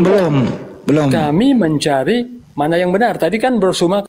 Jangan Anda mengalihkan topik ke situ. Kelarin dulu satu topik ini, habis itu baru membahas tentang Nabi Muhammad sendiri. Muhammad, kamu nggak bisa. Nggak bisa dia mau diatur apa tidak? Kenapa kamu Mau diatur apa tidak? Nggak mau diatur. Terserah Anda saja. Kalau Anda tidak, kalau saya menyinggung Muhammad, kenapa saya? Oke. Ya, jadi Ya, gini, silakan. saudara Ferry, jadi gini. Tidak ada dalil di dalam kitab Tanak yang terindikasi kemudian kepada baginda Rasulullah Muhammad sallallahu alaihi wasallam. Begitu juga perjanjian baru terkait kedatangan pengajaran beliau yang kemudian bersinggungan dengan kesesatan atau kejahatan. Itu enggak ada. Anda boleh tunjukkan saya nanti. Nah, sedangkan Paulus berdekatan dengan Yesus, cakupannya satu kitab. Satu kitab. Yesusnya mengatakan, dan kemudian pada waktu itu jika ada orang berkata kepadamu, lihat Mesias ada di sini. Siapa yang pernah mengaku Mesias ada di sini? Nabi Muhammad tidak pernah mengaku Mesias ada di sini, enggak pernah. Hanya Paulus yang mengaku Mesias ada di sini pada saat dia ke Damsyik. Jadi jangan kemana-mana, bukan saya melarang. Al-Quran itu silakan Anda obo-obo. Tapi ini kita berbicara mengenai pada waktu itu jika orang berkata kepada kamu, lihat Mesias ada di sini. Baginda Rasulullah Muhammad sallallahu alaihi wasallam tidak pernah kemudian mengaku bertemu dengan Mesias atau mengaku bertemu dengan Yesus, lalu kemudian merubah ajaran Taurat itu seperti yang dilakukan oleh Paulus. Pada waktu itu jika orang berkata kepadamu, lihat Mesias ada di sini atau Mesias ada di sana, jangan kau percaya. Nah, Paulus mengaku bertemu dengan Mesias. Nasihat Yesus, jangan kau percaya. Kenapa Anda percaya? Karena Anda bukan Bani Israel. Bani Israel tidak percaya Yesus. Bani Israel tidak percaya Paulus. Ketika dia datang mengaku bertemu dengan Yesus, tidak ada yang percaya.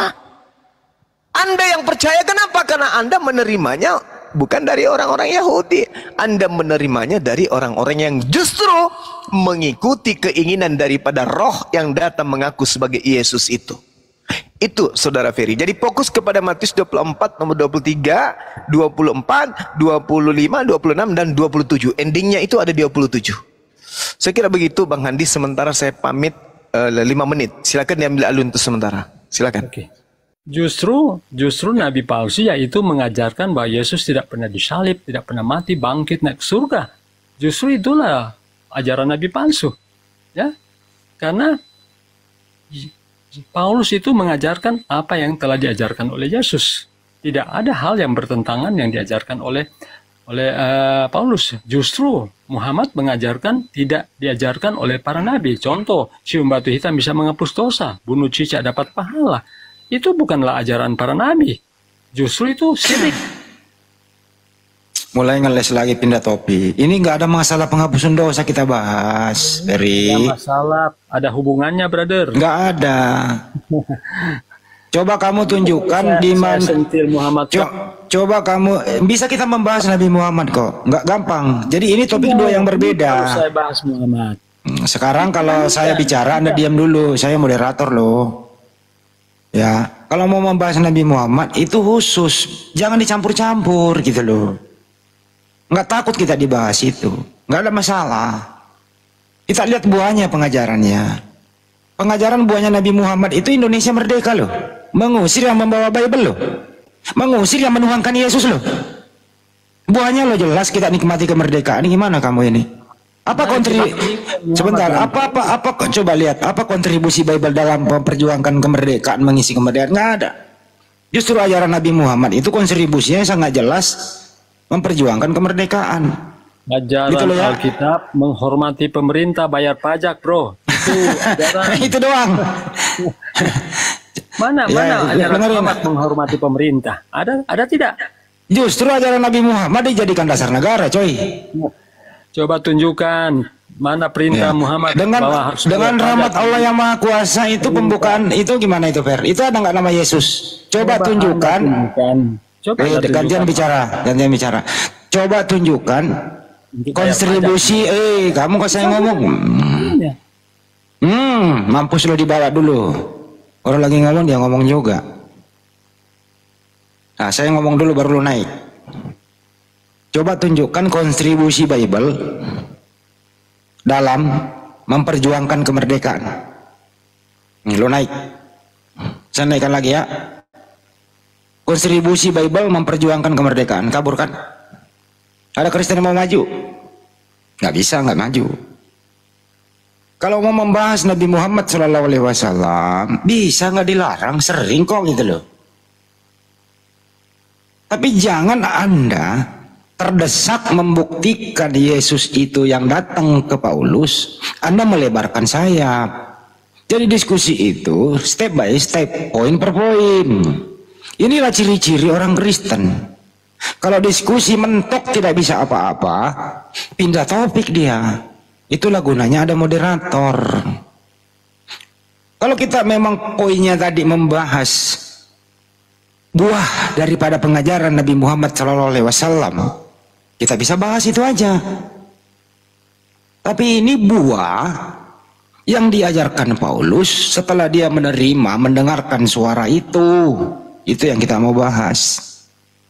Apakah benar itu Yesus yang datang? Anda tadi udah dikasih clue, Matius 24, 23, 24, 25, 26, 27. Itu yang Anda harus perkuat ke sana. Habis itu buahnya apa pengajaran Paulus ini? Jangan Anda melebar-lebarkan. Inilah Kristen-Kristen kalau diskusi nggak beradab, lari dari topik kemana-mana gitu loh.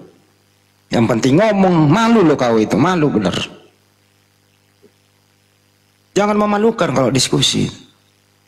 Poin per poin. Oke, mana dia? Udah nggak ada kan? Saya minta naik lagi. Karena memang sulit pertanyaannya Bang Juma. Ini sulit untuk dibuktikan. Ajaran Paulus sama ajaran Yesus itu saling kontradiksi. Bayangkan ya, kalau itu Yesus yang datang kepada Paulus, terus kemudian Paulus menulis surat mengutuk orang yang memberi dia pengajaran. Masuk akal nggak teman-teman?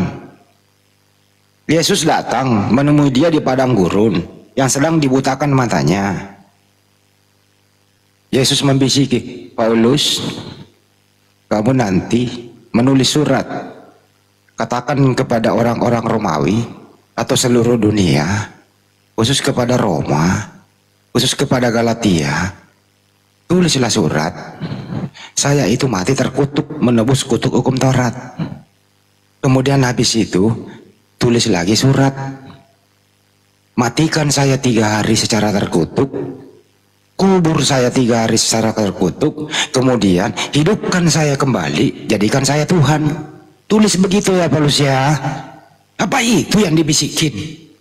Ya kagak mungkin. Kalau Yesus membisikin Paulus menulis kayak gitu, berarti Yesus sendiri melanggar apa yang telah diajarkan kepada Bani Israel, bahwa tidak ada pembunuhan orang yang tidak bersalah, tidak ada nabi yang dipersekusi demikian, tidak ada konsep-konsep lagi bahwa saya ini utusan Tuhan, lo jadiin Tuhan.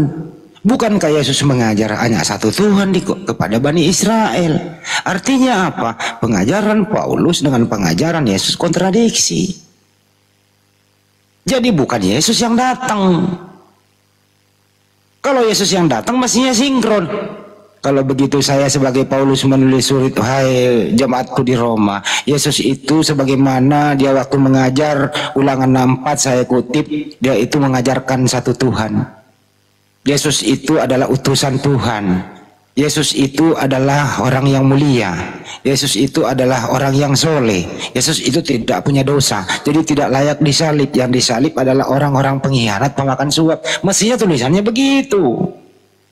Tapi ini tulisannya apa? Berbalik. Yesus itu disalib, terkutuk, diludahi, digamparin.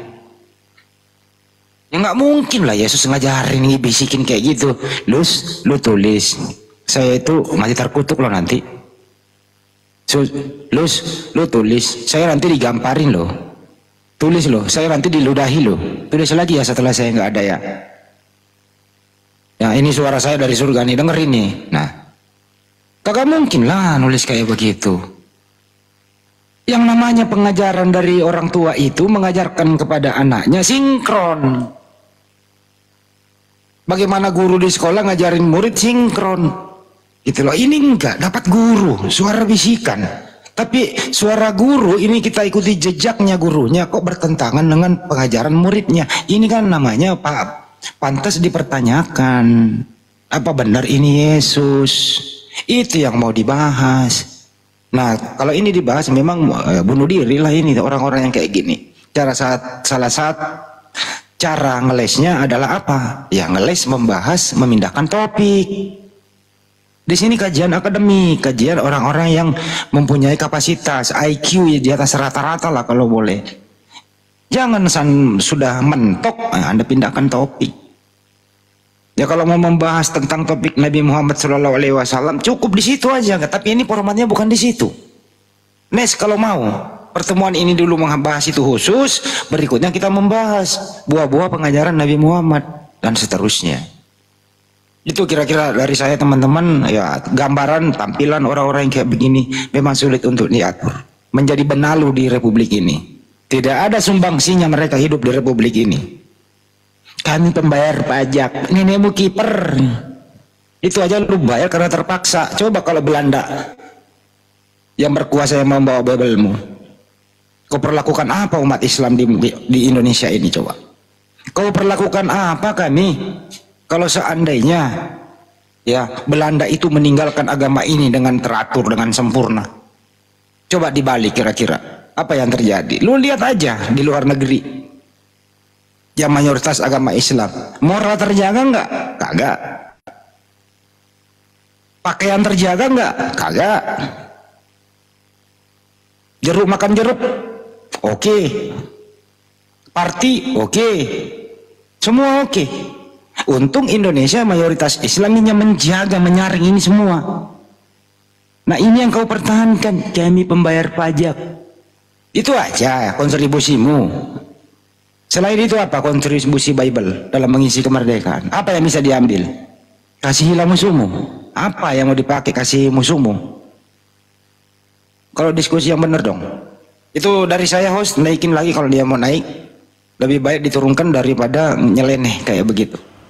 Karena Bang Juma istirahat 5 menit. Gak ada dia bisa naik Bang Andi. Dia jadi netizen aja lah kalau dibawa. Jadi netizen aja dibawa kalau gitu. Dia masih ngetik-ngetik di bawah itu. Arman, selamat malam agama Pak. Assalamualaikum warahmatullahi wabarakatuh. Ya, waalaikumsalam. Apa yang mau disampaikan Bang? Sama agama Islam. Siapa yang mau disampaikan Bang? Cepat Bang, kita nunggu konten Bang. Saya ngepen itu Bang Juma. Mbak. Apa sih, ngomong apa sih? Saya ngefans sama Bang Juma. Saya mau nanya.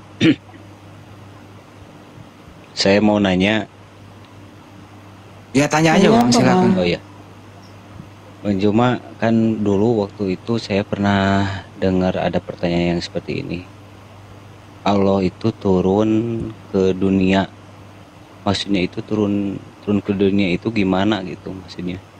Pernah saya dengar salah satu debat di YouTube gitu, ya Bang Juma sama siapa gitu, lupa lagi saya.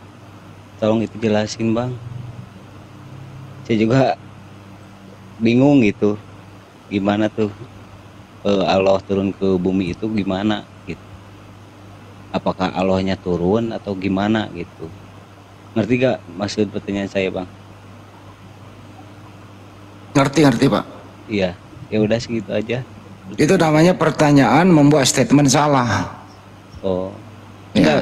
Saya Ya diam dulu Bang. Ya silakan. Itu namanya statement salah terus ditanyakan. Gitu ya. Allah Subhanahu wa taala mana mungkin turun menjadi makhluk. Gitu ya. Yang mereka ini mencuri nama Allah, dipakai. Terus happy memakainya, diturunkan menjadi manusia. Sudah nyolong, disalahgunakan. Itulah yang dipergunakan oleh mereka. Saya enggak nyangkut pautin sama Kristen Bang. Saya juga Muslim kok. Saya itu kan Astagfirullahaladzim. Udahlah, capek. Ini maksud saya. Udah Bang, dibawa aja. Apa udah paham? Udah Bang nggak terima apa yang dibilang. Udah dibawa aja. Bang nggak terima apa yang disampaikan Bang Handi. Udah dibawa aja. Udah. Bang Handi udah ngomong panjang kali lebar. Kok jadi kamu pula yang lebih ngerti? Kamu bertanya, jadi kasih jawaban. Malah kamu ngeyel. Udah kamu belajar sendiri aja lah kalau gitu. Sabar. Waduh. Ini ada anak buah Paulus nih menjadi nabi nih datang nih, gimana dong? Ya Bang Andi punya kerja. Udah bikin gereja dia bang. Jadi istilah Allah turun ke bumi menjadi manusia itu istilah orang-orang yang tidak bertanggung jawab mempergunakan kata Allah. Ini penistaan namanya. Kalau Anda yang seorang Kristen misalnya, janganlah menyebut sembahan umat Islam. Bilang aja, Theos kami atau Bapak di surga turun menjadi manusia. Nggak ada problem itu, silakan saja. Tapi sepanjang Anda mempergunakan, sebentar dulu Kak, sepanjang Anda mempergunakan istilah Islam, sembahan umat Islam lu pinjem, lu salah gunakan turun menjadi manusia, ya gua tabok. Kan gitu. Kalau Anda pakai istilah Anda sendiri, Theos kami turun menjadi manusia, menjadi Yesus, dibunuh di tiang salib menebus dosa, ya monggo. Itu bagus dijual untuk Anda. Tapi jangan memakai istilah Islam. Gua tabok tiap hari kan gitu. Itu kira-kira ya jawabannya ya teman-teman tadi ya. Oke, lanjut.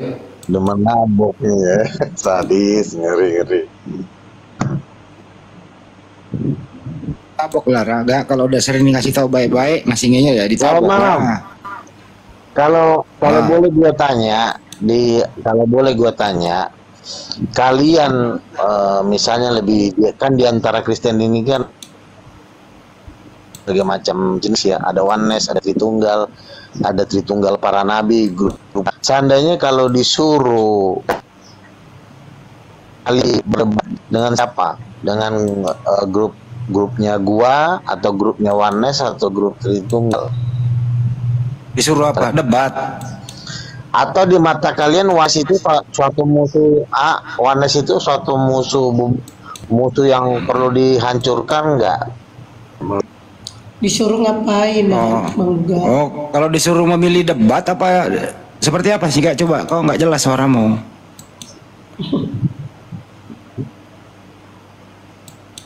Waduh.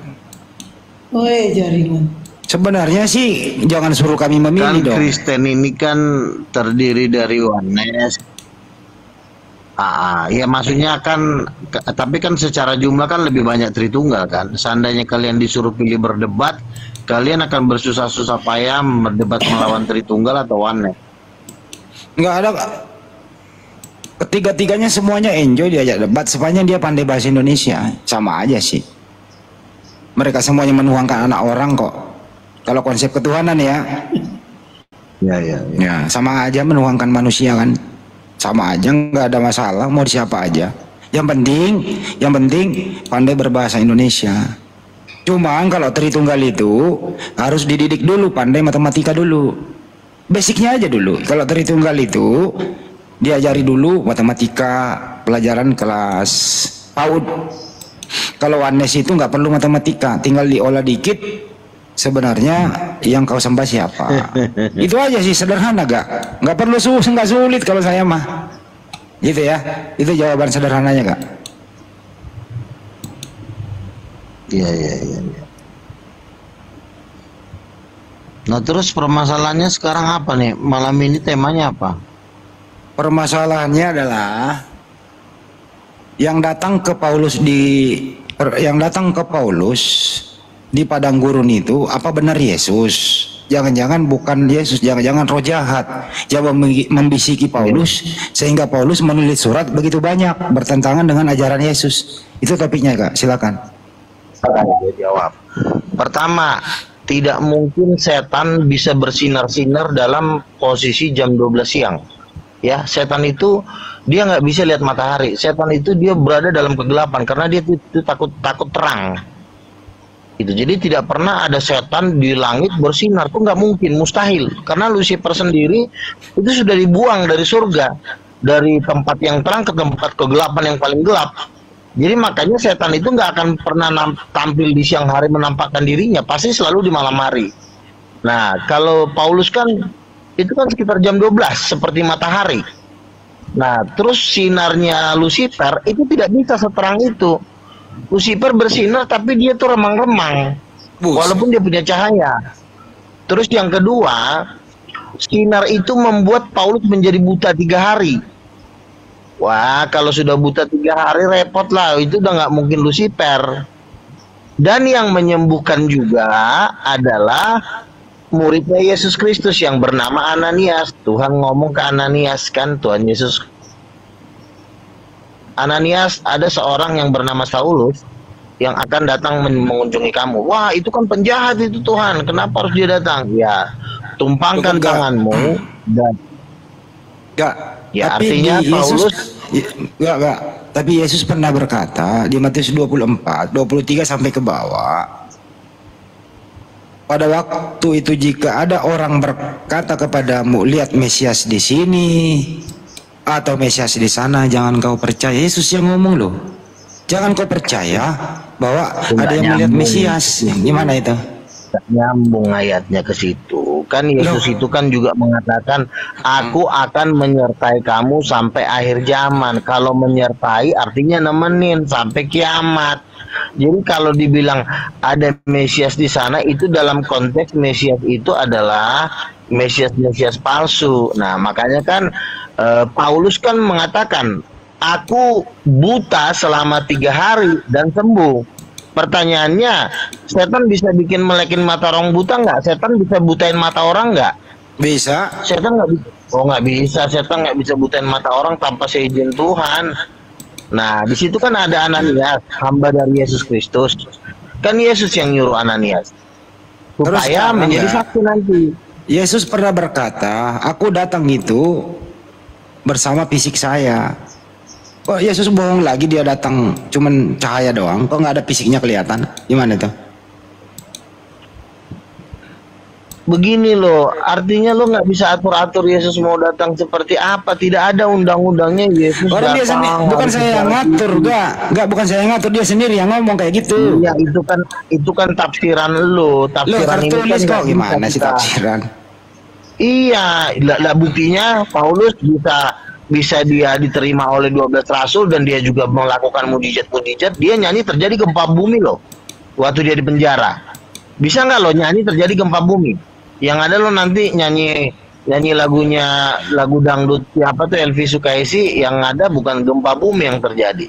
Jadi kita lihat Paulus itu adalah rasul yang sudah disertai dengan tanda-tanda mujizat. Dia bangkitin orang mati bisa, ngusir setan dalam nama Yesus bisa. Dia nyanyi terjadi gempa bumi. Nggak bisa lo lawan dia. Terus kenapa dia mati dipenggal? Lah itu kan syahid. Yesus berkata martir. Kalau dalam bahasa Kristennya martir. Iya, kalau saya kan dalam bahasa Arab sama itu sama. Yes, sama bro. Sebelum Islam juga ada martir, udah ada di dalam Kristen, seperti Stefanus kan. Ketika Stefanus dilempari batu sampai mati, apa yang terjadi? Dia malah melihat Tuhan. Bapak ampunilah mereka sebab mereka tidak tahu. Mana ada orang dilempari dia melihat Tuhan gitu. Jadi artinya bahwa Paulus itu sudah melakukan mujizat oleh apa? Kuasa siapa yang dipakai oleh Paulus? Kuasa Roh Kudus yang dipakai. Nah, sementara kalian ngusir setan, bikin mujizat nggak pakai kuasa Roh Kudus tuh. Kalau Yesus itu yang datang nggak? Kenapa ajarannya Paulus bertentangan dengan ajaran Yesus? Kenapa bisa begitu? Tidak ada yang bertentangan. Paulus mengatakan Yesus Raja. Paulus mengatakan darah Yesus menebus dosa, itu sesuai dengan Taurat. Saya kasih datanya ya. Aduh. Yesus waktu hidup tidak pernah berkata aku Tuhan. Satu. Yesus waktu hidup mengajarkan hanya ada satu Tuhan.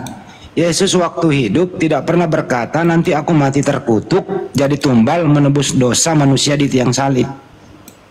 Nggak pernah loh Yesus ngomong kayak, dengerin dulu. Yesus nggak pernah ngomong kayak gitu. Terus kenapa Paulus menulis surat demikian? Siapa yang ngajarin Paulus nulis kayak gitu?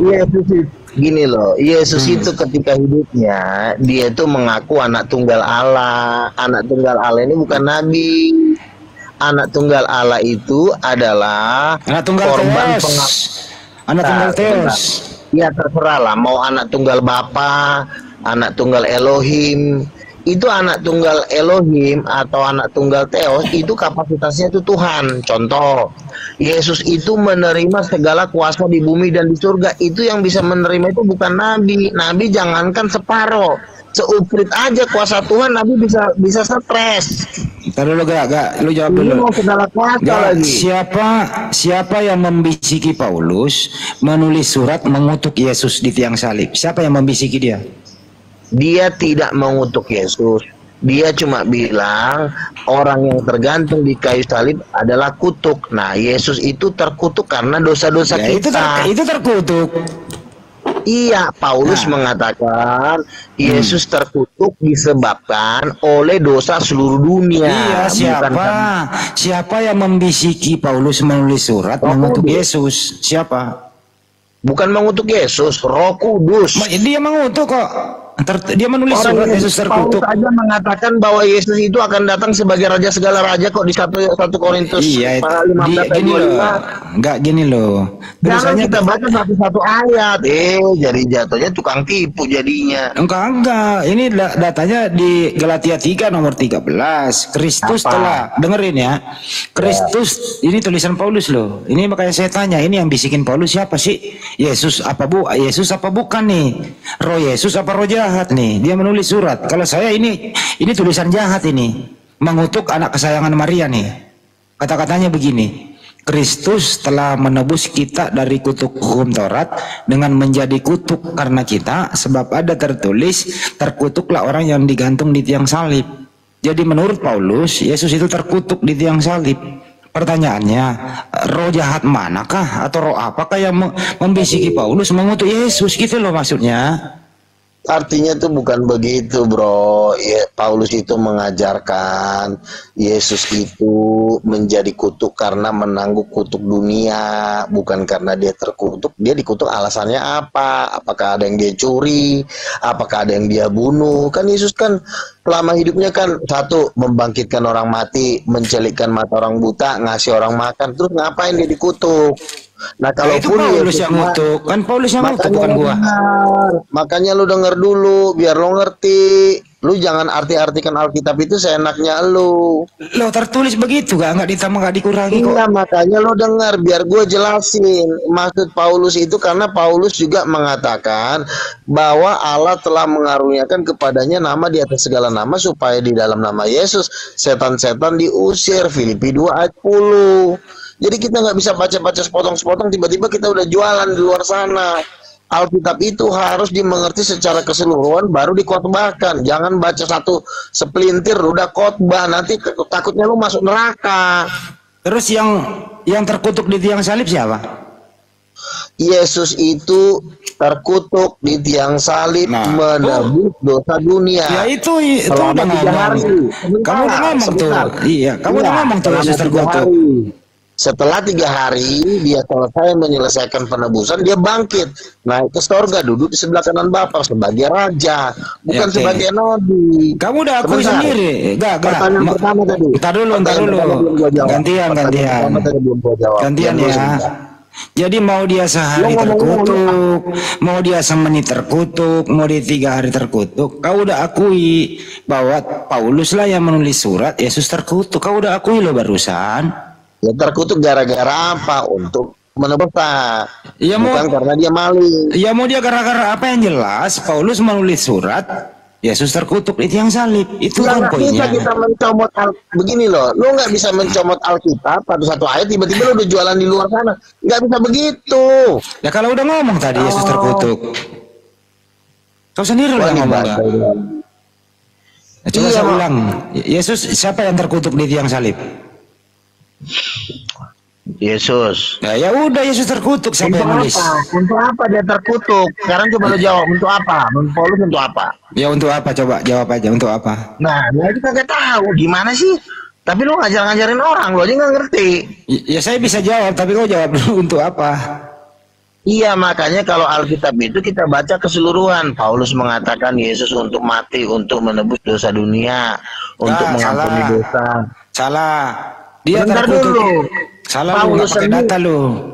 Sebagaimana bunyinya Galatia 3:13. Sebenarnya lo di sini mau debat fisir apa mau debat sih? Orang ngomong lo potong-potong mulu sih. Ini kan pas saya pakai data lu enggak. Galatia 3:13, Yesus itu terkutuk karena menebus kutuk hukum Taurat. Itu tujuannya. Habis dia terkutuk dia ngapain? Kata Paulus. Menebus kutuk hukum Taurat. Terus kemudian habis itu. Setelah itu dia ngapain? Kata Paulus dia bangkit ya, terus dulu saya lanjutin. Terus itu dimatiin 3 hari.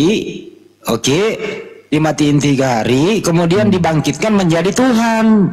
Siapa yang bangkitin? Oh ya, yang dibangkit Bapak lah di surga bangkitin dia yang tertulis. Salah lagi. Gimana? Loh, Kisah 2:32 kan Bapak yang bangkitkan yang ngebangkitin dia. Yesus siapa? Yang ngebangkitin Yesus siapa? Ya datanya di Kisah 2:32 itu ya, Bapak di surga yang membangkitkan Yesus. Datanya salah. Salah. Ya kamu nggak baca data sih. Pendebat. Orang salah mulu jawabannya. Saya bacain ya. Boleh nggak saya bacain datanya? Lu baca juga nggak ada gunanya. Lu nggak bisa, harus pakai data. Ini saya baca datanya ya. Kisah 2:32. Ya. Yesus inilah yang dibangkitkan Theos. Dan tentang hal itu kami semua adalah saksi. Theos yang bangkitin dia. Theos itu siapa? Ya Tuhan lah. Kalau Theos itu membangkitkan pakai kuasa apa? Ya maksud kuasanya sendiri lah. Salah.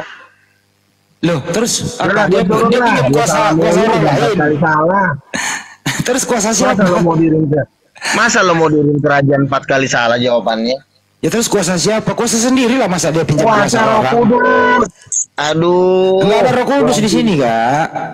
Coba lo baca Roma 8 ayat 11.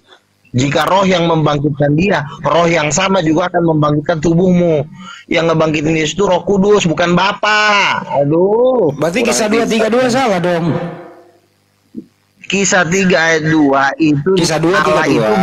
Allah di situ merujuk kepada Allah Bapa dan Allah Roh Kudus. Makanya lo harus baca semua ayat. Kisah 10 ayat 38, Allah mengurapi Yesus dengan kuat kuasa Roh Kudus untuk melepaskan yang diikat oleh iblis. Allah Bapa mengurapi Yesus dengan kuat kuasa Roh Kudus.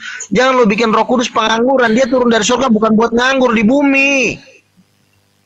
Tapi dia kalau begitu Roh Kudus kerjasama sama Paulus bangkitin Yesus kemudian jadi Tuhan dong kalau gitu. Roma 14:9. Bukan begitu. Yesus sudah bangkit duluan sebelum Paulus masih jadi tukang sayur waktu Yesus sudah bangkit. Setelah Yesus bangkit, Paulus mengejar Yesus. Terus dari mana dia?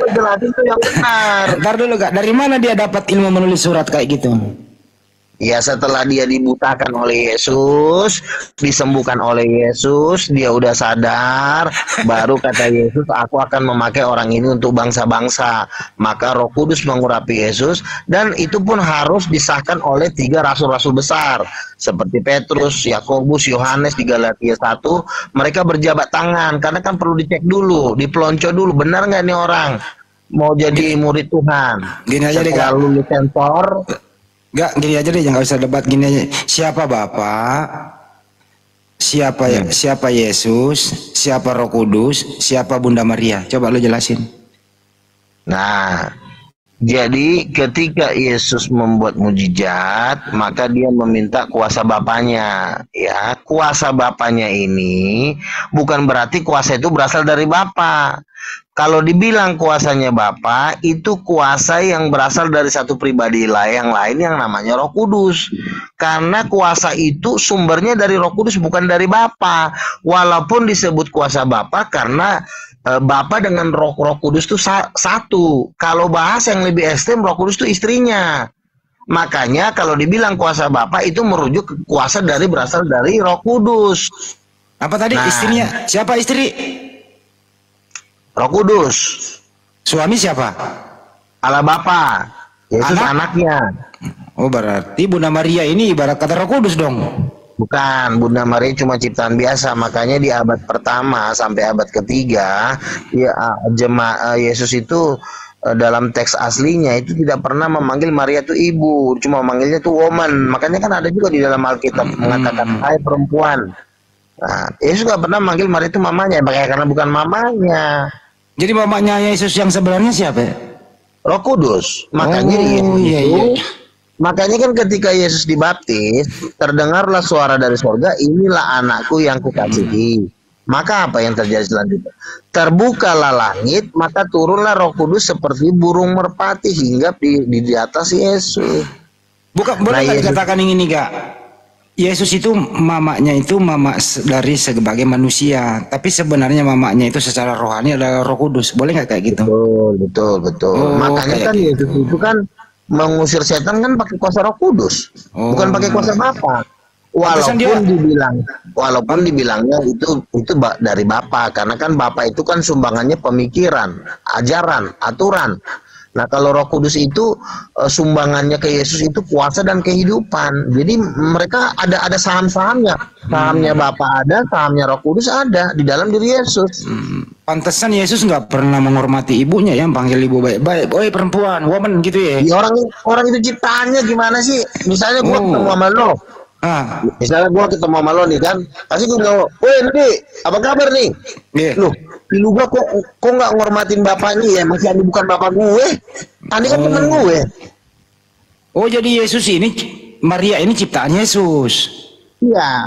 Oh, pantesan dia nggak pernah panggil orang ciptaannya. Iya.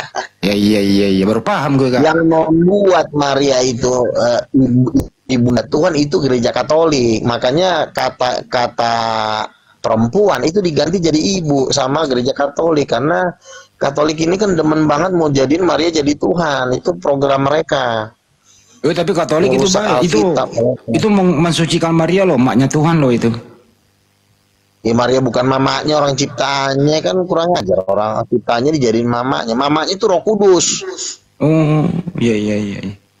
Paham. Makanya Yesus menerima kuasa dari Roh Kudus, bukan dari Bapa. Bapa itu adalah pimpinan, arahan, ajaran, penentuan. Banyuma itu udah, kan leader. Banyuma udah mau masuk ini. Ini ada ajaran baru nih Banyuma. Silakan, gantian dulu deh, gue capek juga nih gue. Iya, Saudara Luga, ada satu hal yang harus dipahami oleh orang Kristen sini ya. Seluruh dunia kalau perlu. Teman-teman yang ada di bawah yang bisa bahasa Inggris, mungkin bisa nanti menerjemahkan kemudian pernyataan-pernyataan saya ke dalam bahasa Inggris. Atau bahasa semut, atau bahasa langit, atau bahasa Suryani.